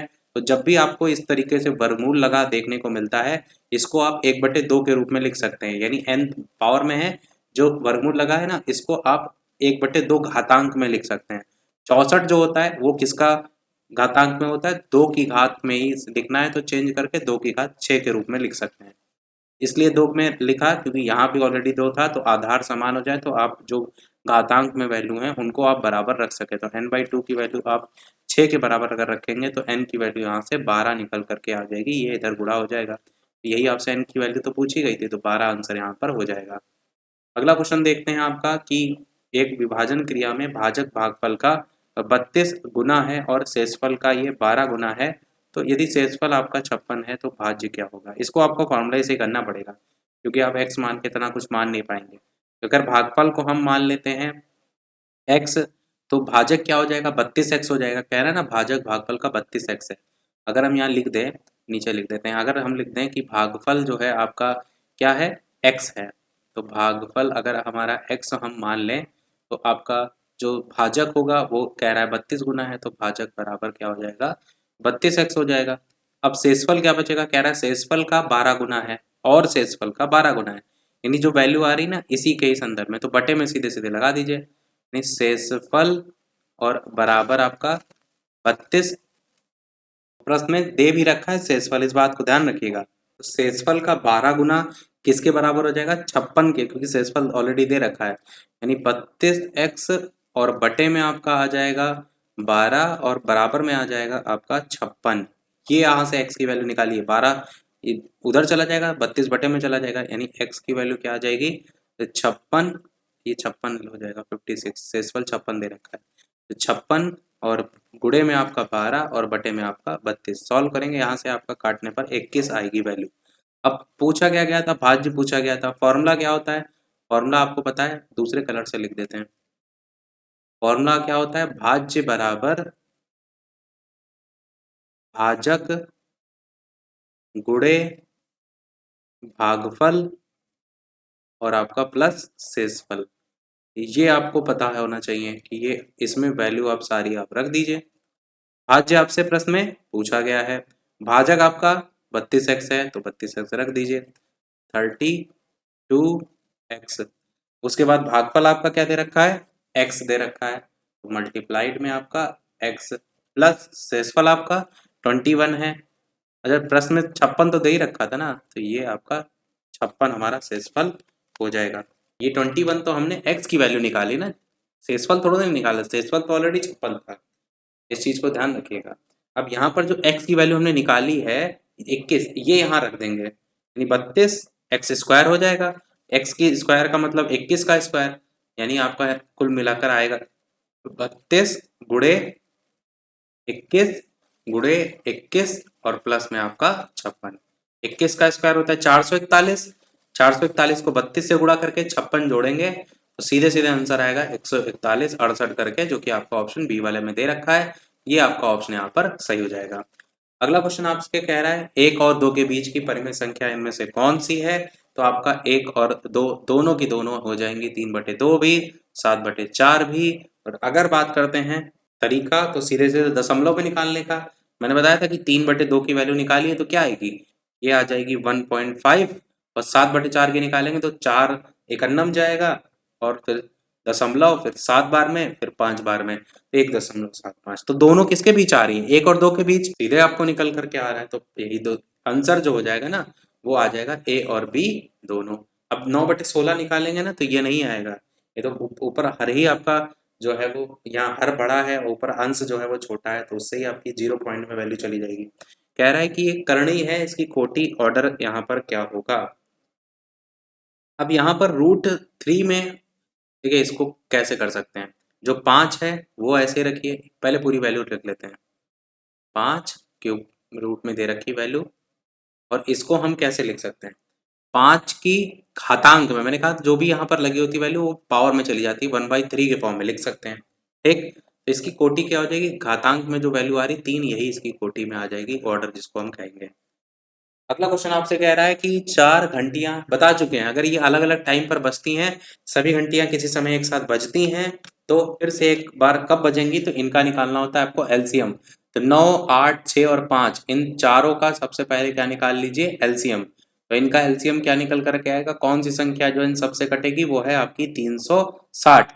360 अगर टाइम निकल करके आ गया, ये वैल्यू जो निकल करके आई है ये सेकंड में आ रही है, और प्रश्न में आपको देखने को मिल रहा है वैल्यू मिनट में, यानी 360 को आप 60 से डिवाइड करके मिनट में चेंज करेंगे, 0 0 कट जाएगा, 6 छंग 36 हो जाएगा, 6 मिनट आपकी वैल्यू आ जाएगी, यानी 6 मिनट के बाद वो पुनः बजेंगी। आंसर आपका बी वाला जो है वो सही हो जाएगा। करा चुके हैं इस टाइप का क्वेश्चन। अगला कह रहे हैं ए और बी के किसी व्यापार में 15,000 25,000 लगाते हैं, और 6 महीने बाद किसी कोई अपनी राशि लेकर व्यापार छोड़ देता है। ठीक है, पहले साल के अंत में कुल लाभ 13,000 है, तो ए के लाभ का हिस्सा जो है वो कितना था। अगर ए लगा रहा है राशि 6 माह के लिए और बी लगा रहा है टोटल 12 माह के लिए, तो आप क्या करिए, इसको गुणा करके रेशियो निकाल लीजिए। बात को समझिएगा कि ए ए अगर राशि लगा रहा है कुछ, बी कुछ राशि लगा रहा है। अब यहाँ पर जो ए राशि लगा रहा है वो कितनी लगा रहा है, 15,000 रुपये राशि लगा रहा है। और कितने समय के लिए, ये 6 महीने के लिए लगा रहा है। और दूसरा जो बी है वो लगा रहा है 25,000 रुपये राशि, और ये कितने के लिए, 12 महीने के लिए। अब इससे अगर आप देखेंगे तो इसको काट कर देखिए कितना कटेगा। सबसे पहले तो तीनों जीरो काट दीजिए, 1 2 3, 1 2 3, 5 से काटिए, 5 पंचे 25, 5 तियां 15, ठीक। और किससे कटेगा, 3 से काट दीजिए, 3 एक नम 3, 3 चक्कू 12। और किससे कटेगा, 2 दूनी 4, 2 तियां 6। अब तो नहीं कटेगा, इधर आ जाएगा 3, इधर आया 5 दूनी 10, यानी एक तरफ वैल्यू निकल करके आई 3 और दूसरी तरफ वैल्यू निकल करके आई 10। ये रेशियो हमारा निकल के आ गया, ठीक। अब यहां पर देखिए कि जो प्रश्न में क्या आ रहा था कि ए का लाभ जो है साल के अंत में कुल लाभ 13,000 रुपए जो है वो है, टोटल है। अच्छा, पहले साल के अंत में कुल लाभ 13,000 है। अब इस 13,000 में अगर ए का हिस्सा निकालना है तो 3 रेशियो तो हमें पता ही है, तो कैसे हिस्सा निकालेंगे। टोटल 13,000 में से जो ए का हिस्सा है यानी गुणे 3, और बटे में क्या लगाते हैं, इन दोनों का टोटल 10 और 3 क्या हो जाएगा, टोटल हो जाएगा 13। इससे ए का हिस्सा निकाल सकते हैं। इसको सॉल्व करेंगे, जो आंसर आएगा वही आपका 3,000 रुपए ए का हिस्सा निकल आएगा, जो कि आपको ऑप्शन सी वाले में दे रखा है। अगला क्वेश्चन देखते हैं। 10 सेंटीमीटर ऊंचाई और 6 सेंटीमीटर त्रिज्या के आधार वाले एक ठोस बेलन से उसी ऊंचाई और उसी आधार वाले एक शंकु जो है वो आपका निकाल दिया गया है, तो बचा हुआ ठोस का आयतन कितना रह गया है। देखिए, ठोस शेष का आयतन, ठोस का आयतन अगर हम निकालेंगे तो दोनों को घटा दीजिए, सबसे अच्छा तरीका ये हो सकता है। देखिए, अगर यहाँ पर दो आकृतियों की बात की गई, एक बेलन की गई है, एक शंकु की गई है, तो बेलन का आयतन क्या होता है, पाई आर स्क्वायर एच। शंकु का क्या होता है, घटा दीजिए 1/3 पाई आर स्क्वायर एच, यही तो होता है। अब यहाँ से अगर हम इसको सॉल्व करें तो इसकी वैल्यू क्या निकल करके आएगी, इसकी वैल्यू निकल करके आएगी 2/3 पाई आर स्क्वायर एच करके। अब ये कैसा है समझ में आ रहा है ना, 3 एलसीएम लेंगे, 3 ऊपर चला जाएगा, 3 में से 1 घटाएंगे, 2 बचेगा, 2/3 पाई आर स्क्वायर एच आ जाएगा। अब यहाँ पर वैल्यू रख दीजिए, क्योंकि ये बचा ही हुआ तो है, जो ठोस शेष बचा आयतन वही पूछा ही गया था। तो हम यहाँ पर अगर वैल्यू रखें तो कि 2/3 ऐसे ही रहने दीजिए, पाई को भी ऐसे ही रहने दीजिए। आर स्क्वायर की वैल्यू देखिए कितनी, आर की वैल्यू कितनी है, 6 सेंटीमीटर त्रिज्या है, तो गुणे कर दीजिए 6, और स्क्वायर था गुणे कर दीजिए 6, और एच की ऊंचाई की बात की जा रही है, गुणे कर दीजिए 10। अब इसको सॉल्व कर लीजिए, 3 से काटेंगे, 3 दूनी 6 हो जाएगा, और यहाँ गुणा कर दीजिए सीधे सीधे, और पाई में रखिए मान, तो 2 दूनी 4, 6 4 8 2 24 0, 240 आंसर आएगा, 240 पाई आपका आंसर यहाँ से आएगा, जो कि आपको ऑप्शन पहले में ही दे रखा है, ये आपका घन सेंटीमीटर के अंश से आंसर हो जाएगा। अगला कह रहा है कि किसी वस्तु के मूल्य में 25% की वृद्धि जो है वो के बाद भी उसके समग्र व्यय में 10% वृद्धि होती है। वस्तु की खपत की मात्रा में कितने प्रतिशत की कमी आई है वो यहाँ पर पूछा गया है। थोड़ा सा क्वेश्चन समझिए, तो कितनी वृद्धि कितने से कितनी हुई है उसी पर ही बेस्ड क्वेश्चन है। अगर हम टोटल को 100 मान लें और कह रहे हैं 125% की वृद्धि होती है, तो आपका कितना हो जाएगा, 125 हो जाएगा। और कह रहा था इसके समग्र व्यय में 10% की वृद्धि होती है, तो 110 हो जाएगा। अब यहाँ पर 110% है, यहाँ पर 125% है, कितने का बढ़ोतरी हो रही है, 20-15 का बढ़ोतरी हो रही है। तो यहाँ पर 15 की बढ़ोतरी हो रही है, किस पर हो रही है, 125 पर हो रही है, और गुणे में लगा दीजिए 100, सीधे आंसर आ जाएगा, कितना आएगा, 12% आएगा। आपका आंसर यहाँ पर सी वाला जो है वो हो जाएगा। शॉर्टकट तरीका है, ऐसे कर सकते हैं। अगला कह रहा है पूर्व ने 26 किलोग्राम सेब इतने रुपए में खरीदे 2,340 करके, और कह रहा है कि उसने 6 किलोग्राम सेबों के विक्रय मूल्य के बराबर लाभ भी अर्जित किया है, 6 किलोग्राम सेब के विक्रय मूल्य के बराबर, और प्रति किलोग्राम सेब का विक्रय मूल्य जो है वो क्या होगा। अगर हम 6 किलोग्राम सेब के बराबर विक्रय मूल्य के बराबर उसको लाभ हो रहा है, यानी अगर हम उसको घटा दें, यानी 26 में से 6 को घटा दें इस वैल्यू से, तो जो 20 किलोग्राम आपका बचेगा उसका जो वैल्यू होगी वो कितने के बराबर होगी, वो 2,340 के बराबर ही तो होगी। और अगर वैल्यू हमें पता चल गई 20 किलोग्राम की जो वैल्यू है वो इसी के बराबर है, 2340 के, तो वहां से आप 1 की वैल्यू निकाल सकते हैं, तो वही सीधे आंसर हो जाएगा। समझ गए क्वेश्चन का करने का तरीका क्या है? समझिए कि दिया गया है कि 26 जो किलोग्राम 26 जो किलोग्राम सेब है, इसका जो वैल्यू है वो 2340 है। लाभ जो आपसे कह रहा है वो कह रहा है कि 6 किलोग्राम के जो सेब हैं इनके विक्रय मूल्य के बराबर है, सेलिंग प्राइस के बराबर है। यानी कहने का मतलब वो है, आपको पता है ना कि जो फॉर्मूला लगाते हैं क्रय मूल्य माइनस लाभ करके, तो वही आप डायरेक्ट ही लगा दीजिए ना कि इस 26 में से 6 घटा दीजिए, 26 माइनस 6 जो किलोग्राम सेब है इसका जो सेलिंग प्राइस होगा वो बराबर होगा 2340 के। अब यहाँ घटाएंगे तो 20 आपका बचेगा, 26 में से 6 घटाएंगे तो 20 किलोग्राम सेब का जो विक्रय मूल्य है होगा वो आपका कितने के बराबर होगा? 2340 के। और यहाँ पर आप एक की वैल्यू निकाल लेंगे तो 2340 बटे, क्योंकि यहाँ पर प्रति किलो ही पूछा गया था, बटे 20 कर दीजिए, यहाँ से जीरो काट दीजिए, आंसर आ जाएगा आपका एक बार में जाएगा 117 आएगा आंसर। इस प्रकार से बी वाला जो है आपका मिल जाएगा। अगला क्वेश्चन कह रहा है कि 12 संख्याओं का एवरेज 55 है, 12 में से प्रारंभिक 4 संख्याओं का 48 है, तो इसमें गुणा करके ही सीधे सीधे कर लीजिए। और अंतिम 9 संख्याओं का 57 है, और कह रहा है तो चौथी संख्या को अगर निकाल दिया जाता है तो शेष संख्याओं का एवरेज क्या होगा? देखिए क्या कह रहा है, 4 संख्याओं का एवरेज 48 प्लस 9 संख्याओं का 57, यही तो कह रहा है। और साथ में ये भी कह रहा है अगर चौथी संख्या को निकाल दिया जाता है। टोटल संख्या कितनी है? 12 संख्याएं हैं, तो पूरे 12 संख्याएं और उनका एवरेज कितना है? 55 है। तो टोटल में से पहले घटाइए, 12 संख्याओं का एवरेज कितना? 55। तो टोटल संख्याओं में से अगर हम इसको घटा देते हैं तो जो हमें प्राप्त होगा वो प्राप्त तो यही होगा जो शेष संख्याओं का एवरेज हमसे यहाँ पर पूछा गया है। इसको सॉल्व कर लिए, नहीं यहाँ से जो निकल के आएगा वो चौथी संख्या का एवरेज निकल के आएगा। देखिए यहाँ पर एक चीज सर समझिए कि टोटल संख्याएं हैं कितनी? 12 हैं, इनको जोड़िए कितना है? तो पहली 4 है और अंतिम 9 है, तो 9 10 11 12 13, एक एक्स्ट्रा आ रहा है ना। पहली 4 है और अंतिम आपकी कितनी है? 9 है, तो 9 4 होगा तो टोटल मिलाकर के 13, पर यहाँ पर कितना है? 12, यानी एक जो एक्स्ट्रा आ रहा है ना, वो एक्स्ट्रा कौन सा है? वो एक्स्ट्रा यही है, चौथी संख्या जिसको निकाला जा रहा है। यानी यहाँ से हम जो निकल के आएगा, वो जो निकल की वैल्यू आएगी वो चौथी संख्या निकल करके आएगी। ये कहने का मेरा मतलब है यहाँ पर।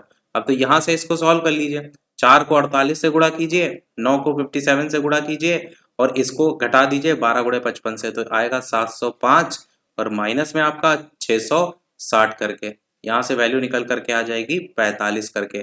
तो ये हमारी चौथी संख्या निकल करके आ गई 45। अब यही तो कह रहा था कि अगर चौथी संख्या को निकाल दिया जाए, चौथी संख्या को निकालेंगे किससे? टोटल के एवरेज से निकालेंगे ना। तो टोटल का एवरेज क्या था? 55 एवरेज और 12 संख्याएं।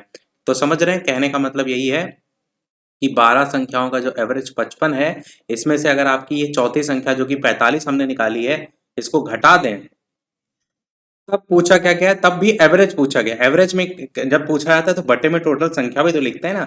तो पहले संख्याएं 12 थी, अब एक घटा देंगे, तो 12 में से एक घटा करके अब संख्या कितनी बचेंगी? 11 बचेंगी। और ये जो निकल के वैल्यू आई है चौथी संख्या की निकल कर आई। इसको सॉल्व कर लीजिए, 12 गुणे 55 और उसमें से 45 घटाएंगे तो कितना आएगा? 615 आएगा, और बटे में आपका 11 आएगा। इससे देख काटेंगे तो 11 पंचे 55 होता है, और उसके बाद आपका फिर से 5 बार में ही जाएगा, यानी ये पहला वाला ऑप्शन 55.9 करके जो है ये आंसर जो है आपका आ जाएगा। इस तरीके से इस प्रश्न को करना था। अगला क्वेश्चन आपका देखते हैं। ये कह रहा है कि कमला का विवाह 6 वर्ष पूर्व हुआ और आज उसकी आयु उसके विवाह के समय की आयु से 1 से 1/4 गुना है। उसके पुत्र की आयु उसके विवाह की 1/10 गुना है। 5 वर्ष बाद उसके पुत्र की आयु कितनी होगी? ऑप्शन से भी लेकर के आप इसे कर सकते हैं, डायरेक्ट एक्स मान के भी। कमला की वर्तमान आयु मान लीजिए आपका एक्स है, और अगर कि एक्स आप मान लेंगे तो शादी के समय कमला की आयु कितनी रही होगी? तो एक्स माइनस 6, क्योंकि कह रहे हैं कमला का विवाह 6 वर्ष पहले हुआ था। तो अगर हम इसकी आयु को क्या मान लें? एक्स मान लें, तो विवाह 6 वर्ष पहले हुआ था, तो विवाह के समय x माइनस 6 आ जाएगा। और वैल्यू यहाँ से जो समीकरण बन रहा है वो यही तो कह रहा है कि x बराबर क्या हो जाएगा? x माइनस 6 का 1 से 1/4 गुना, यानी कि 1 से 1/4, 1 नम 4 और 5/4, इसका 5/4 गुना के बराबर जो है वो होगा। आज उसकी आयु उसके विवाह के समय की आयु से 1 से 1/4 गुना है। ठीक है, आगे इसको सॉल्व करेंगे तो क्या आएगा वैल्यू? आपका 5x हो जाएगा और 5 जा 30 हो जाएगा और ये 4 उधर जाके x में गुणा हो जाएगा, यानी कि 5x माइनस 30, 5x माइनस 30 बराबर 4x के होगा। x उधर जाएगा बचेगा और ये 30 उधर चला जाएगा, x बराबर 30 वर्ष आपका आ जाएगा। x जो 30 निकल करके आया ये क्या है, कमला की वर्तमान आयु है। और प्रश्न में ये भी कह रहा था उसके पुत्र की आयु उसकी विवाह की आयु की 1/10 गुना है, यानी इसी 30 का 1/10 निकाल दीजिए। तो 30 का 1/10 अगर निकालेंगे तो कितना निकल करके आएगा, 3 साल निकल करके आएगा। और यही कह रहा था कि 5 साल बाद उसके बेटे की आयु क्या होगी, तो इससे 5 साल अगर आगे बढ़ जाएंगे तो 8 साल हो जाएगा आंसर, जो कि बी में दे रखा है, ये आपका सही हो जाएगा। तो एक्स से मान के करके आसान था, इसीलिए मैंने ऑप्शन से नहीं बताया।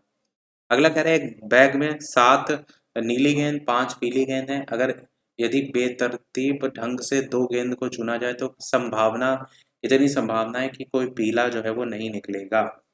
अब ये ऑप्शन प्रायिकता पर बेस्ड है। इसका तरीका ये है कि टोटल गेंद, ये टोटल पहले निकालिए, 7 5 होगा 12, तो 12 गेंद टोटल हो जाएंगी। और इसके अगर फैक्टोरियल निकालेंगे तो 12 फैक्टोरियल और बटे में आपका 2 टाइप की अलग अलग कलर की गेंद है, तो 10 फैक्टोरियल अलग 2 फैक्टोरियल अलग, इससे वैल्यू निकाल लीजिए। इसी प्रकार कह रहा है कि 2 अगर गेंद चुनी जाए तो कितनी संभावना कि कोई गेंद पीली ना निकले, यानी सबकी सब नीली गेंद हो जाए। अब 7 को लीजिए, तो यहाँ पर 7 फैक्टोरियल लेकर के सेम वही चीज 5 फैक्टोरियल और 2 फैक्टोरियल फिर से अलग कर दीजिए। यहाँ से वैल्यू निकालेंगे तो निकल करके आएगी 66। तरीका मैंने बताया था, 12 गुणे 11 गुणे 10 ऐसे करके डैश डैश 1 तक जाता है। सेम यहाँ पर आप ऊपर नीचे काट ही देंगे।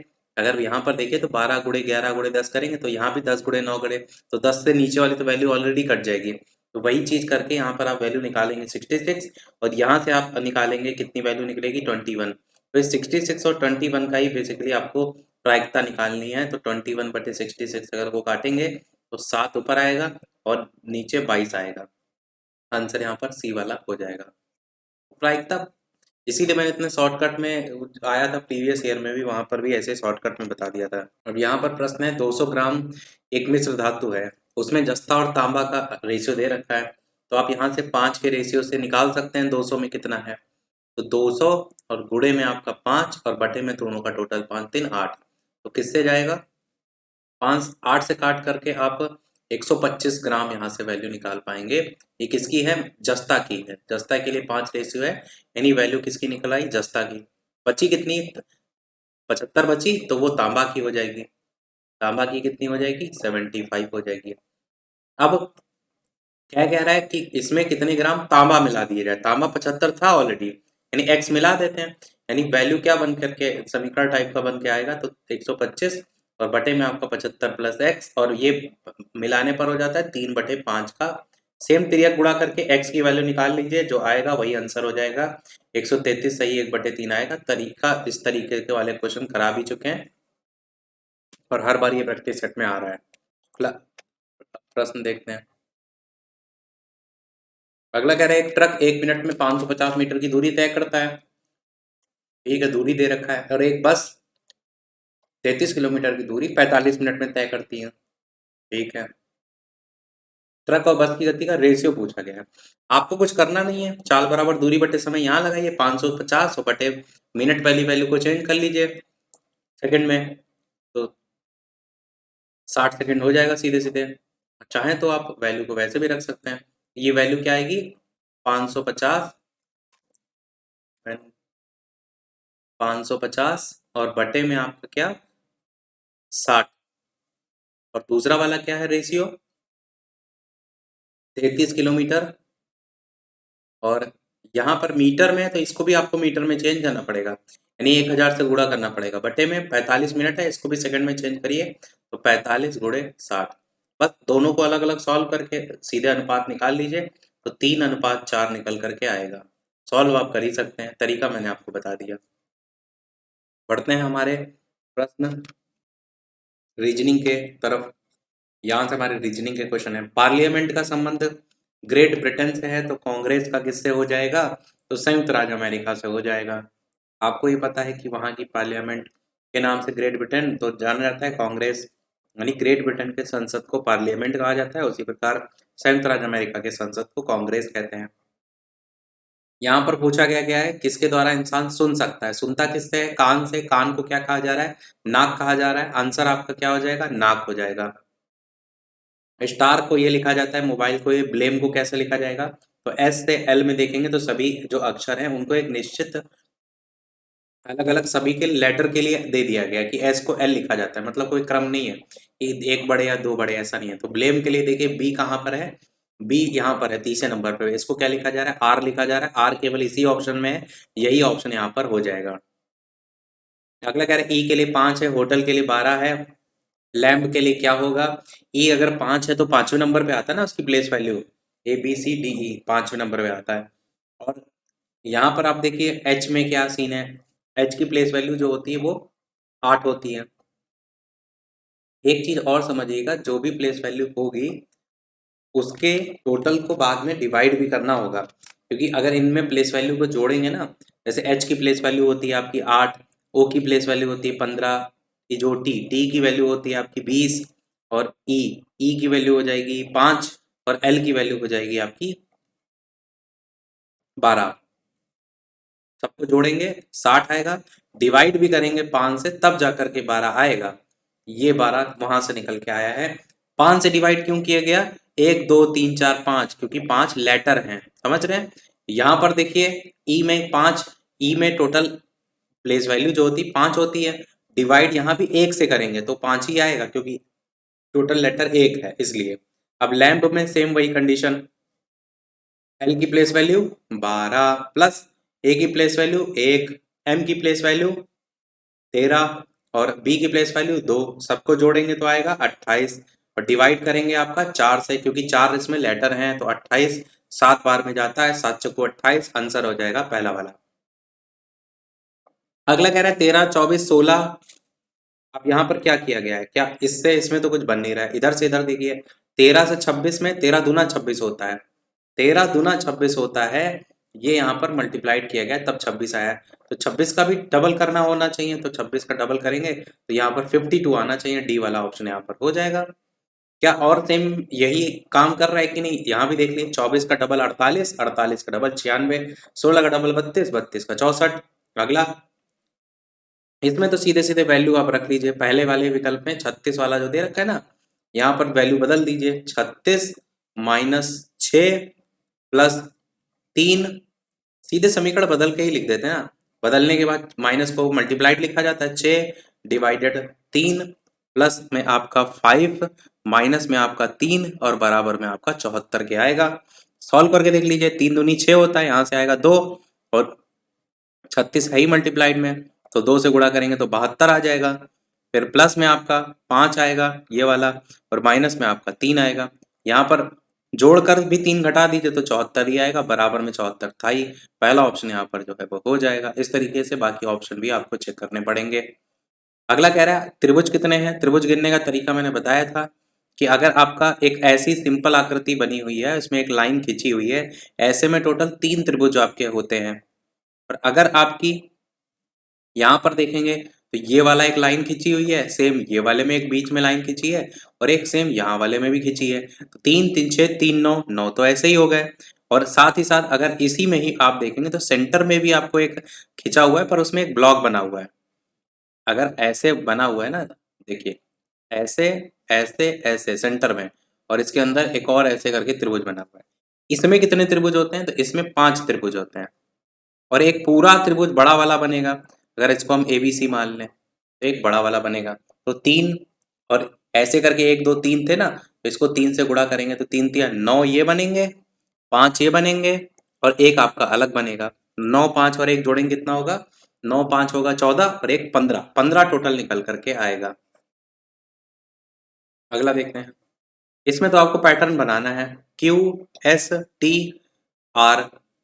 QS यहाँ T यहाँ R, फिर Q यहाँ S होगा TR, और लाइन खींच दी QSTR, QSTR करके देखिए कौन सा ऑप्शन है, बी वाला है, RTSQ करके आंसर आ रहा है, बिल्कुल सही है। अगला कह रहे 4 विकल्प समान है बाकी अलग है, अलग कौन सा है? 352 में अगर आप देखिए तो 3 और अगर 5 को, 3 और 2 को अगर आप जोड़िए, पहला और आखिरी को, तो बीच वाला मिल रहा है कि नहीं? बिल्कुल। 4 और 1 को जोड़ेंगे तो बीच वाला 5 मिल रहा है। यहाँ पर आप देखिए 6 और 8 को अगर जोड़ेंगे तो ये 9 नहीं मिलेगा, यही गलत है। 5 और 1 को जोड़ेंगे तो 6 मिल रहा है, इसमें नहीं मिल रहा है, इसमें नहीं मिल रहा है, इसलिए ये आंसर हो जाएगा। अगला कह रहा है कि 1 के विपरीत कौन सी संख्या यहाँ पर देखने को मिल रही है। अब यहाँ पर अगर आप देखिए तो एक ये है और यहाँ पर दो, एक एक दो कॉमन है, यहाँ केवल 2 कॉमन है, ठीक है।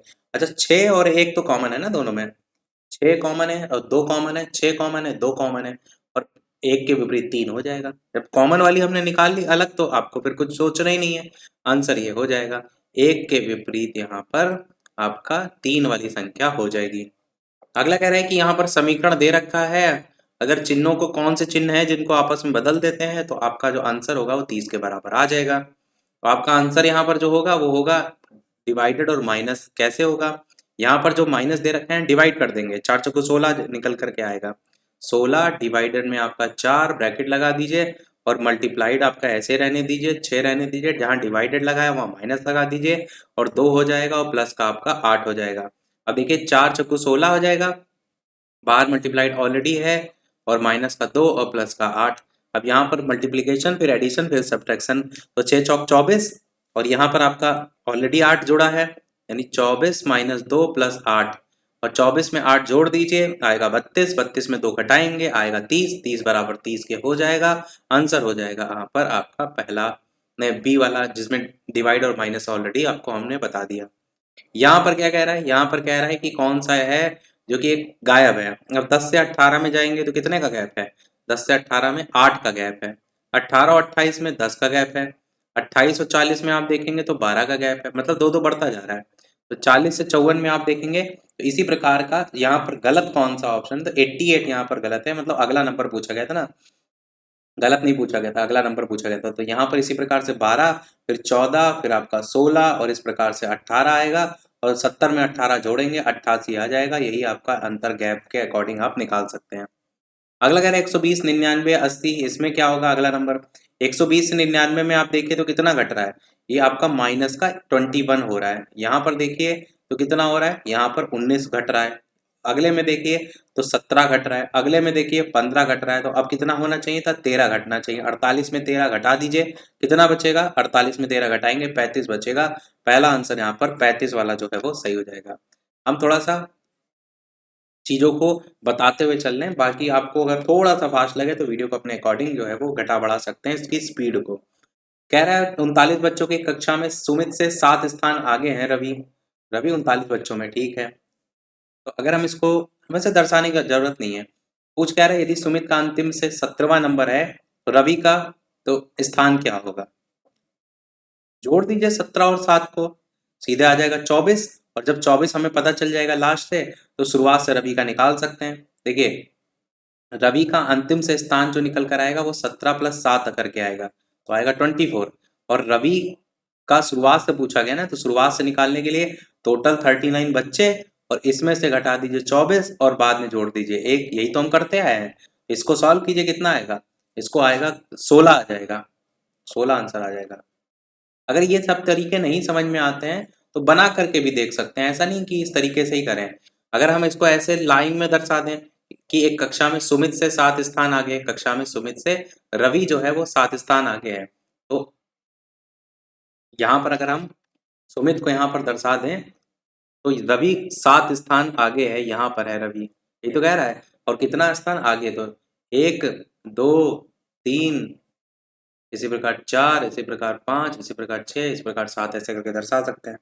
और यदि कह रहा है सुमित जो है इसका स्थान अंतिम से अगर 17 हो जाएगा, अगर हम लास्ट से बता दें कि 17वें नंबर पे है, तो आप टोटल ये नहीं बता सकते हैं कि स्टार्टिंग से उसका नंबर क्या होगा। उसको बताने के लिए क्या करना पड़ेगा, इस 17 में इन 7 को जोड़ेंगे तभी तो हमें पता चलेगा कि वो लास्ट से रवि कौन से नंबर पे आ रहा है, तभी तो हमने 24 निकाला।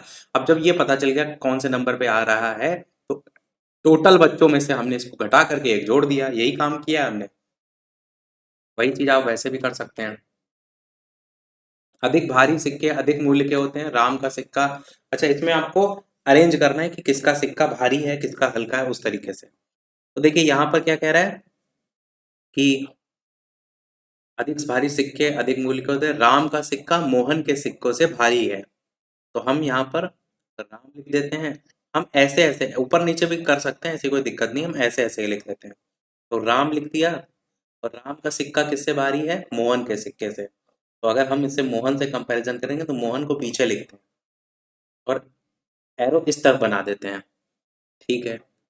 और रमेश के सिक्के से अधिक मूल्यवान है।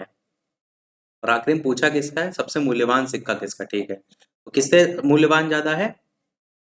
रमेश के, और भारी, और रमेश के सिक्के से अधिक कह रहा है मूल्यवान है, यानी रमेश भी नीचे ही आएगा। रमेश और भी अभी आपका पीछे आएगा, ये अभी राम दोनों से आगे है।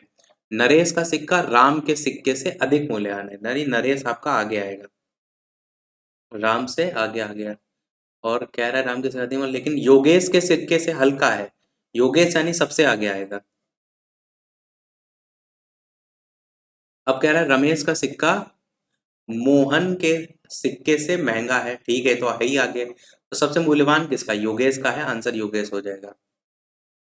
तो बना कर देख लेंगे तो आसानी से कर लेंगे। अगला देखते हैं कि 42 का 31 से जो संबंध है, 11 का डिफरेंस है, माइनस करेंगे अगर 11 तो आपकी वैल्यू सेम वही पूछ रहा है किस में है, तो -11 का डिफरेंस किस में है? पहले वाले में ही 97 और 86 में डिफरेंस -11 का है, यही हो जाएगा। अगला कह रहा है एक्स वाई का भाई है, इसको बनाना पड़ेगा। एक्स जो है वाई का भाई है। उसके बाद कह रहा है वाई जो है वो जेड की पत्नी है, तो ये पत्नी है जेड की, तो ये हमने पति पत्नी के लिए डबल लाइन खींच दी। जेड जो है वो डब्लू का पुत्र है, तो डब्लू ऊपर आ जाएंगे, ये इनके पुत्र हो जाएंगे। डब्लू जो है वो वी की पत्नी है, तो ये वी लिख दिया, ये आपस में पति पत्नी है। वी का वाई से क्या संबंध है? वी वाई का क्या लगेगा? वी वाई का क्या लगेगा? क्लियर आप कह सकते हैं ससुर लगेगा। आंसर यहाँ पर ससुर जो है वो हो जाएगा। इसका पुत्र है, ये आपस में पति पत्नी है, ये इसका भाई है, तो ये इसका ससुर, ठीक है, ससुर ही लगेगा। अपने नहीं समझ में आता है आप अपने रिलेशन पर भी रख के देख सकते हैं। अगला कह रहा है कि मनीष पूर्व की ओर चलना शुरू करता है, ठीक है, और कितना चलता है? 30 मीटर जो है वो चलता है।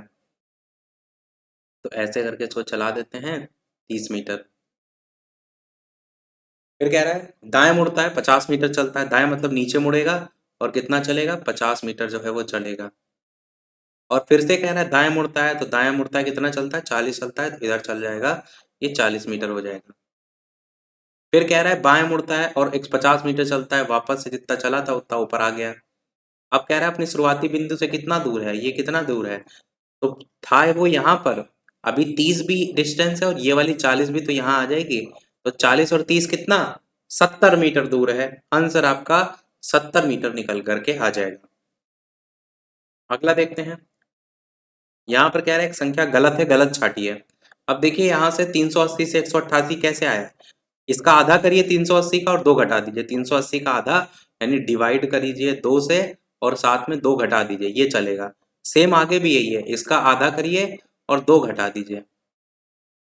तो ये आपको इसमें से गलत संख्या कौन सी देखने को मिलेगी? 48, क्योंकि 92 का अगर आप आधा करेंगे तो वो निकल करके आएगा 46। इस 92 का अगर हाफ करेंगे तो कितना निकल करके आएगा? 46। और 46 में से अगर 2 घटाएंगे तो आएगा 44, जो कि यहाँ लिखा है 48, इसलिए आपका गलत कौन सा? ये वाला गलत है। अगला कह रहे कौन सा यहाँ पर संबंध को दर्शाता है? डॉक्टर, महिला, वकील, डॉक्टर और महिलाओं के संबंध को। तीनों में थोड़ा थोड़ा संबंध हो सकता है, बी वाला ऑप्शन सही हो जाएगा। इसमें से एक कोई वकील रख लीजिए, नहीं, महिलाओं को सेंटर में रखिए, क्योंकि कुछ महिलाएं ऐसी होंगी जो वकील भी हो सकती हैं और डॉक्टर भी हो सकती हैं, तो ये आपको थोड़ा सा अगर सही तरीके से इसको डिफाइन करना है तो महिलाओं को सेंटर में रखिए, और इसमें से कुछ वकील हो जाएंगे, कुछ डॉक्टर हो जाएंगे। अगला कह रहा है कि इनमें से कुछ आकृतियां त्रिभुज उनको दर्शाता है जो मैसूर गए हैं, और यहाँ लिख भी देते हैं ना कौन किसको दर्शा रहा है। त्रिभुज जो है वो दर्शा रहा है मैसूर को, और वृत्त दर्शा रहा है ऊंटी को, और ये वाला जो वर्ग देख रहे हैं ये दर्शा रहा है मनाली को। पूछ क्या रहा है कि मैसूर और ऊटी, मैसूर और ऊटी दोनों जगह जाने वाले, तो इसमें और इसमें दोनों में कॉमन है, तो सी कॉमन आ रहा है। यही तो पूछ रहा है कि दोनों में जो कॉमन है, तो सी कॉमन है, डी आंसर हो जाएगा। अगला क्वेश्चन देखते हैं। अगला क्वेश्चन, इसमें आपका सही क्रम क्या होगा? जैसे ए ओ पी लिखा है तो ए से अगर आप सी पर जाएंगे तो आप देखेंगे यहाँ पर वैल्यू 2 की बढ़ रही है, ए बी सी डी ई फिर एफ जी, फिर अगला क्या आएगा एच आई, आई आना चाहिए, आई पहले ऑप्शन में है, देख लीजिए तो सी ऑप्शन में भी तो आई है, यानी एक और को चेक करना पड़ेगा। M N O P Q R S T U V W, W आना चाहिए, यानी सी वाला आंसर होगा। तो यहाँ पर जो वैल्यू बढ़ रही है +2 चल रही है आपकी, +2 का गैप चल रहा है। 38 देखते हैं, कह रहा है क्रेड्स को ये लिखा जाता है, बीट को ये लिखा जाता है, स्कार्स को कैसे लिखा जाएगा? सी के लिए क्या है? सी के लिए देखिए यहाँ पर ये आपका है। अब यहाँ पर देखिए इन ऑप्शन में कौन सा है, तो यहाँ पर आपको ये वाली वैल्यू देखने को मिल रही है डॉट, और इसमें भी तो डॉट है, तो शुरुआत के 2 में नहीं शुरुआत के 3 तक कॉमन है, यानी अब आपको चौथा वाला चेक करना है। यहाँ पर एस है चौथे पर, एस को देखिए क्या लिखा जा रहा है, एस को लिखा जा रहा है हैज, तो हैज के लिए हैज सी वाले ऑप्शन में है, यानी आंसर आपका सी वाला ऑप्शन हो जाएगा। तो जरूरी नहीं कि आप एक एक को चेक करें, ऑप्शन भी देख लीजिए। ये वाला क्वेश्चन गोल मेज वाला है, तो यहाँ पर हम एक गोल मेज को बैठा लेते हैं, बना लेते हैं। अब इसमें बैठा लेते हैं सबको, A B C D E F G, कितने लोग हैं? ये लोग हैं आपके 1 2 3 4 5 6 7, तो आपका 7 के लिए आमने सामने बैठा लेते हैं, और इधर बैठा लेते हैं, इधर बैठा लेते हैं, 1 2 3 4 5 6, एक को कहीं और बैठा देते हैं, मान लीजिए यहाँ बैठा देते हैं। अब क्या कह रहे हैं, एबीसीडी एक गोलाकार मेज पे ताश खेल रहे हैं, सी या ई का पड़ोसी डी नहीं है, ठीक है, सी को कहीं भी रख लेते हैं, मान लेते हैं सी को यहाँ रख लेते हैं, सी या ई यहाँ रख लेते हैं, इसका पड़ोसी कौन नहीं है? डी नहीं है, तो डी को दूर रखते हैं, ना तो इसके बगल में नहीं रख सकते हैं। बी और सी का पड़ोसी ए है, बी को मान लीजिए यहाँ बना लेते हैं, बी और सी का पड़ोसी कौन है? ए है, तो ए को यहाँ रखिए जाके दोनों के पड़ोसी में आ जाए। और फिर आगे कह रहा है जी जो डी के बाएं दूसरा है, जी जो है, जी को यहाँ रख लेते हैं क्योंकि बी के बाएं दूसरे पर है ना, पहला दूसरा, जी जो कि डी के बाएं दूसरा है, यानी कि यहाँ पर आ सकता है दूसरे नंबर पर। एक कंडीशन ये भी बोल रहे हैं कि ई और एफ का पड़ोसी भी होना चाहिए, ई ऑलरेडी यहाँ है, तो अगर हम यहाँ पर एफ रखेंगे तभी तो हम यहाँ पर जी को बैठा सकते हैं, तभी तो वो ई और एफ दोनों का पड़ोसी होगा, यानी बी के पहला दूसरा तीसरे नंबर पे आ जाएगा। बाएं दूसरा क्यों फिर उन्होंने लिखा है, यहाँ पर बाएं होना चाहिए था, दूसरा तीसरा नहीं लिखना चाहिए, पहला दूसरा तीसरे पे आ रहा है। बाकी ई एफ के पड़ोसी से ये चीज क्लियर हो गई है। अब पूछा क्या गया, इनमें से किस युग में दूसरा व्यक्ति पहले व्यक्ति के तुरंत दाएं बैठा है? जी एफ देखिए कहाँ है, जी ये है, एफ ये तुरंत आपका दाएं बैठा है, पहला ही ऑप्शन हो जाएगा, जी एफ के तुरंत दाएं बैठा है, यही हो जाएगा, बाकी ऑप्शन चेक करने की आवश्यकता नहीं। लास्ट क्वेश्चन देखते हैं इस वीडियो का, और इसमें क्या बताना है, सार्थक अवरोही क्रम बताना है, और जिसका आंसर हम पूछेंगे आपसे, जो कि आपको वीडियो के मेन कमेंट में बताना है। इसमें करना क्या होता है इस चीज को भी समझ लीजिए, ये इसमें आपको अलग अलग रैंक दी गई हैं, और अवरोही मतलब बड़े से घटते हुए क्रम में बताना है। जैसे यहाँ पर देखिए 5 5 2 ऑप्शन देखने को मिल रहे, तो इनमें चांसेस ज्यादा है लेफ्टिनेंट जनरल सबसे बड़ी रैंक के तौर पर आप सबसे पहले रखेंगे, फिर उससे छोटी कौन सी होती है, तो वो आपको क्रम बताना है कि मेजर, कप्तान, कर्नल, ब्रिगेडियर, लेफ्टिनेंट कर्नल में से कौन सा सही क्रम होगा। अपना आंसर वीडियो के मेन कमेंट बताइएगा। पूछ इसलिए एक क्वेश्चन लेते हैं, खुद भी कोशिश करेंगे, दिमाग चलाएंगे तो पता तो चले आपको कितना आ रहा है। कई बार देखते रहने से चीजें नहीं आती हैं, आप जब खुद कोशिश करते हैं तब समझ में आता है कि हाँ ये तो हमसे हो नहीं रहा है। तो इसलिए जो भी क्वेश्चन है खुद से भी ट्राई करते रहिए। तो इसके अलावा वीडियो लाइक शेयर सब्सक्राइब अवश्य करते रहिएगा। लाइव टाइमिंग एक 12 बजे की है दोपहर की, एक शाम के 5 बजे की है। लाइव आकर भी वीडियो आप देख सकते हैं, प्रश्नों की प्रैक्टिस कर सकते हैं। तो आज के वीडियो में इतना ही रखते हैं, फिर मिलते हैं अगले वीडियो में, तब तक के लिए नमस्कार, जय हिंद।